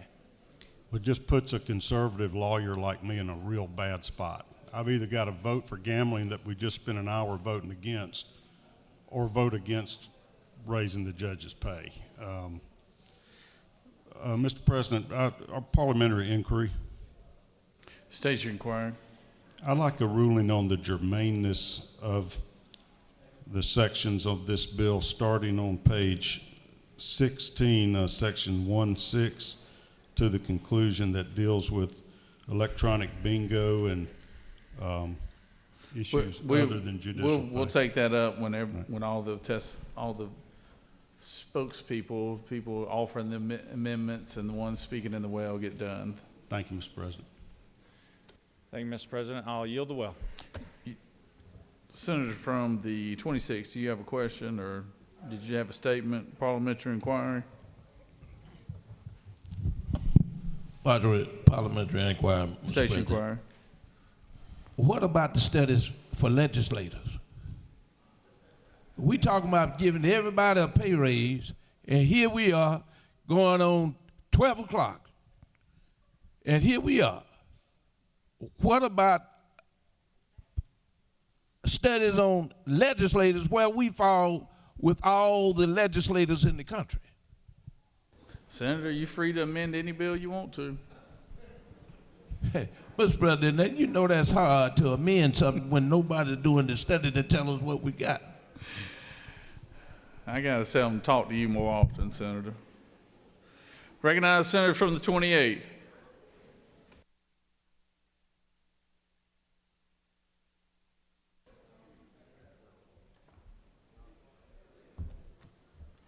Thank you, Mr. President. Colleagues, I want to tell y'all a story. Story about a poor little farmer down in southeast Georgia. And that poor farmer, he was sad. The reason he was sad is because the state took 23% of his land. And the federal government took 12% of his land. That made that farmer sad. So you know what? He got himself a dog. And he named that dog Bingo.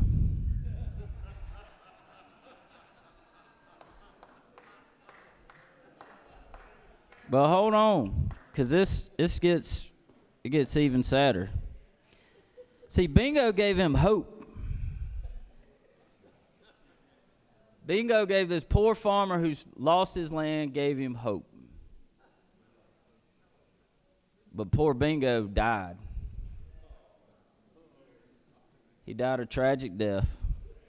Got run over by a train. So he got himself a new dog. Because he wanted new hope. And he named him Judge. This is the bingo bill. I checked, it's germane, in my humble opinion. And I urge your favorable consideration. Give McIntosh County hope.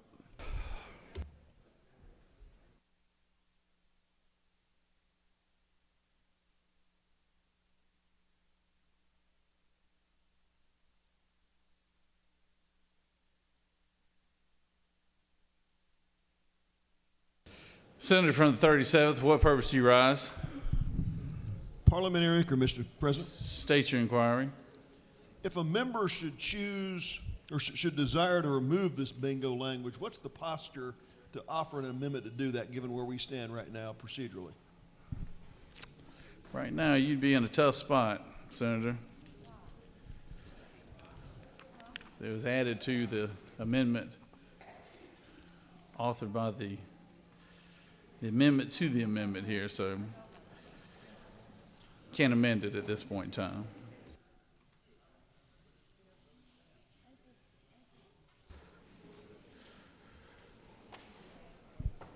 Senator, you want to close debate?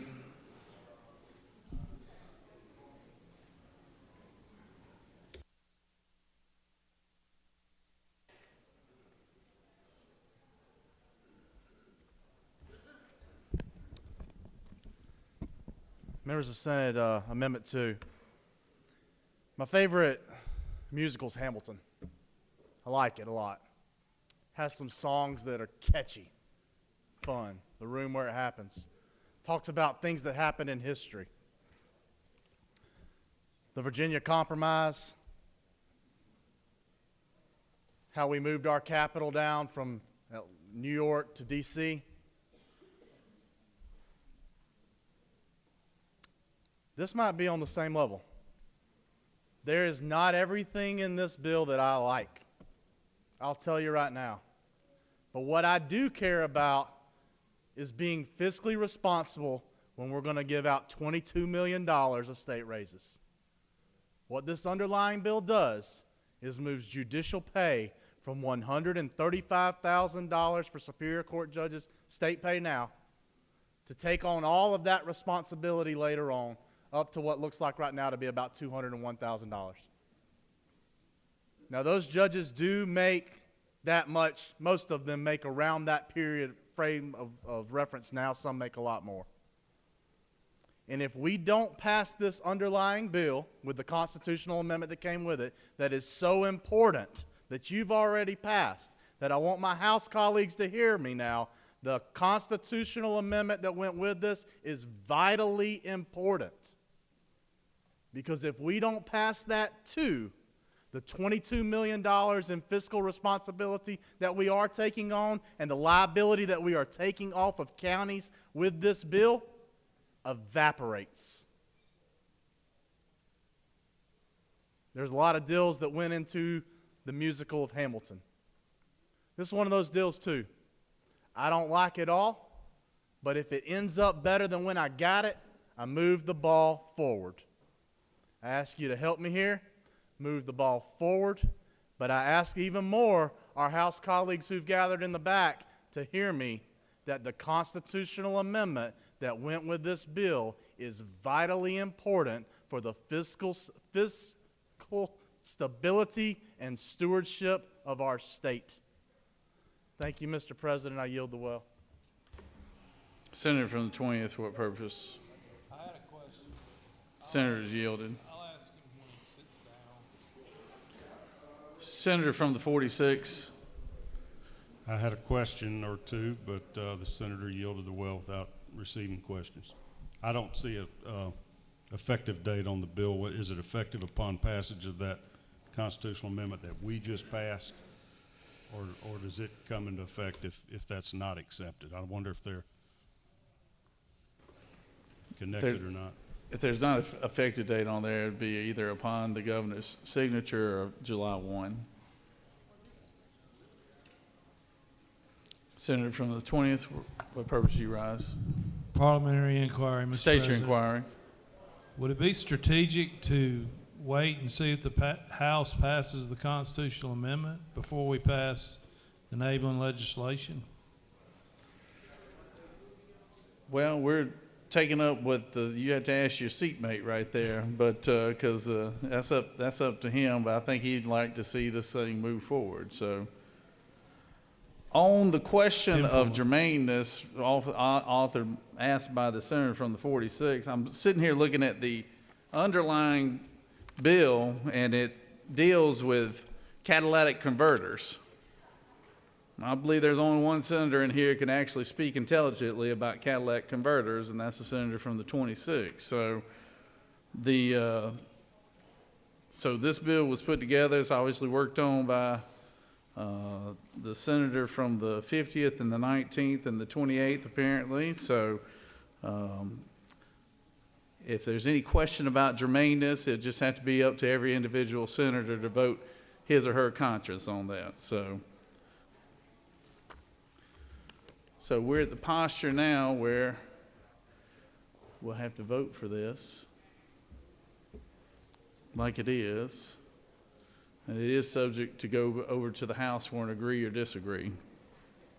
So all those in favor of the bill as amended, all those in favor to the Senate agree to the House substitute on Senate Bill 479 as amended will either vote yea or nay. The Secretary will unlock the machine.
On the passes of the amendment by substitution, the yeas are 49, the nays are 3. So the amendment has prevailed.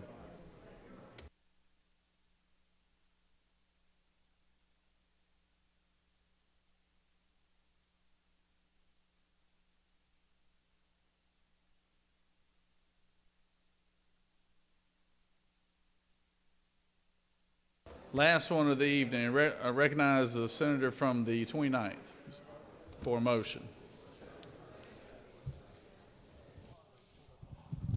Was it on the table? Mr. President, I ask for unanimous consent to move HB 451 from the table. Senators ask that House Bill 451 be removed from the table. Is there objection? Without objection, Secretary, read the caption. House Bill 451, a bill by Representative Seebach of the 34th and others, a bill to be entitled an act to amend Title 45 of the OCGA relating to public officers and employees, so as to require the provision of supplemental illness-specific insurance to certain first responders diagnosed with occupational post-traumatic stress disorder and for other purposes. The Senate Committee on Insurance and Labor recommends that this bill do pass by substitute. Respectfully submitted, Senator Walker of the 20th District Chairman. The Insurance and Labor Committee offers the following substitute to House Bill 451, a bill to be entitled an act to amend Title 45 of the OCGA relating to public officers and employees, so as to require the provision of certain insurance benefits to certain first responders diagnosed with occupational post-traumatic stress disorder and for other purposes. Senator Robertson of the 29th and others offered the following Amendment 1 to amend House Bill 451 by inserting "and may be cited" on line 14 after "known," and by replacing lines 104 through 109 with the following. One lump sum benefit per lifetime of $3,000 payable to the eligible first responder upon submission to the insurer of acceptable proof of a clinical diagnosis of a covered condition by a qualified diagnostician as provided for in subsection F of this code section, and by replacing section 2 on line 216 with section 3. That completes the order, Mr. President. Recognize the senator from the 29th.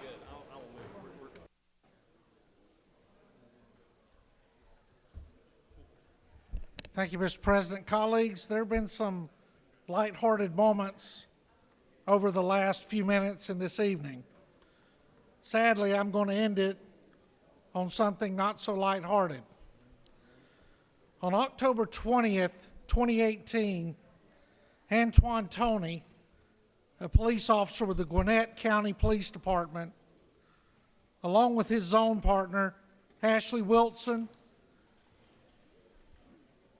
who is in the gallery tonight, responded to a suspicious vehicle call at 3 p.m. in the afternoon in front of an elementary school. This was what many people would consider a routine call.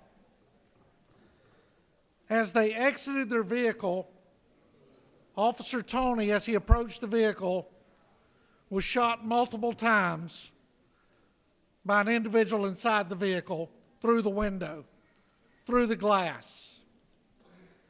He was struck 7 times.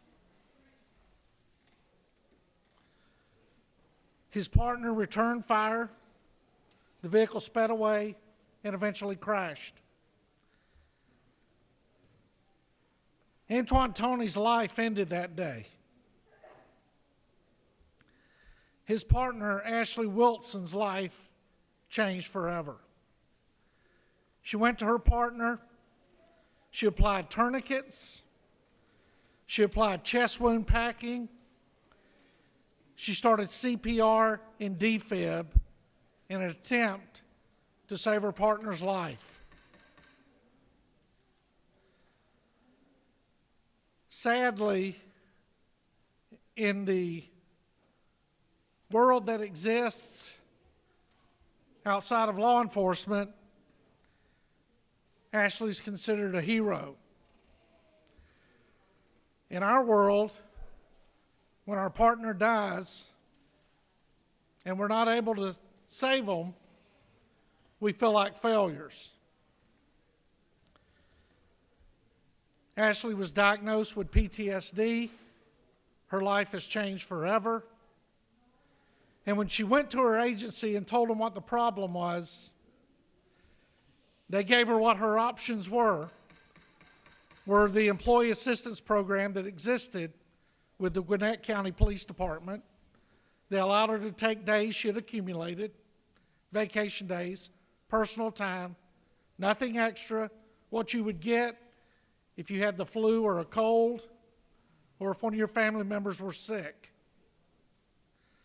What this legislation does is it creates a supplemental benefit. It started out at $10,000. It was worked on in insurance. That number is now down to $3,000. That is offered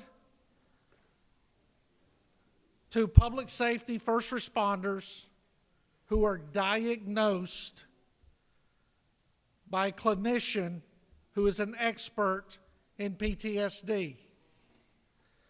The problem we have in the world today is the acronym PTSD, post-traumatic stress disorder, has been hijacked for every little simple thing that happens. That is not what I'm talking about. I am talking about crippling, a mental handicap that is crippling. My friend, for the last 3 years, Officer Ashley Wilson, has done an incredible job of getting her life back together the best that she can.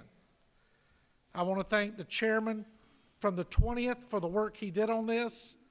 The amendment on this bill removed some language that was put in there in insurance that was thought to be helpful. It's a friendly amendment, but I ask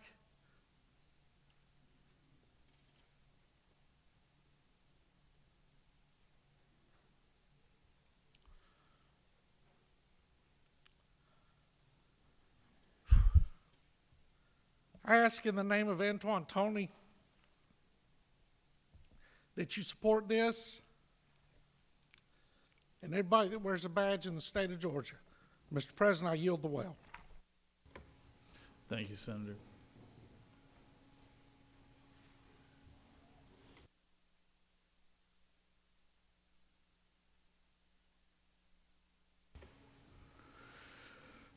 Does any other senator wish to speak for or against the measure? Chair hears none. Is there objection to the previous question being ordered?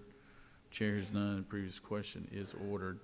The amendment authored by the senator from the 29th that he spoke of in the well, take up Amendment 1. Is there objection to Amendment 1? Without objection, Amendment 1 is adopted. Questions on the adoption of the committee substitute as amended? Is there objection to the adoption of the committee substitute as amended? Hearing none, the committee substitute as amended is adopted. Is there objection to agreeing to the report of committee which is favorable to the passage of the bill? Chair hears none. The report of the committee is agreed to. Is there objection to the main question being ordered? Chair hears none. The main question is ordered. Questions on the passage of the bill by substitute. All those in favor of the bill vote yea. Opposed, nay. Secretary will unlock the machine.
On the passage of the bill, the yeas are 53 and the nays are 0.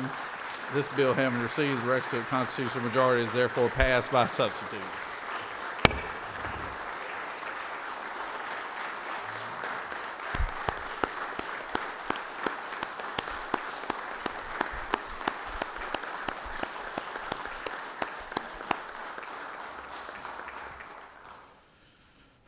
Well done, Senator.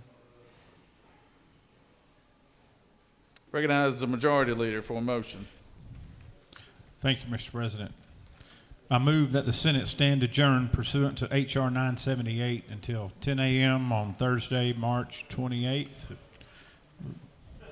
Majority leader has moved. Secretary, read the announcement. No announcements.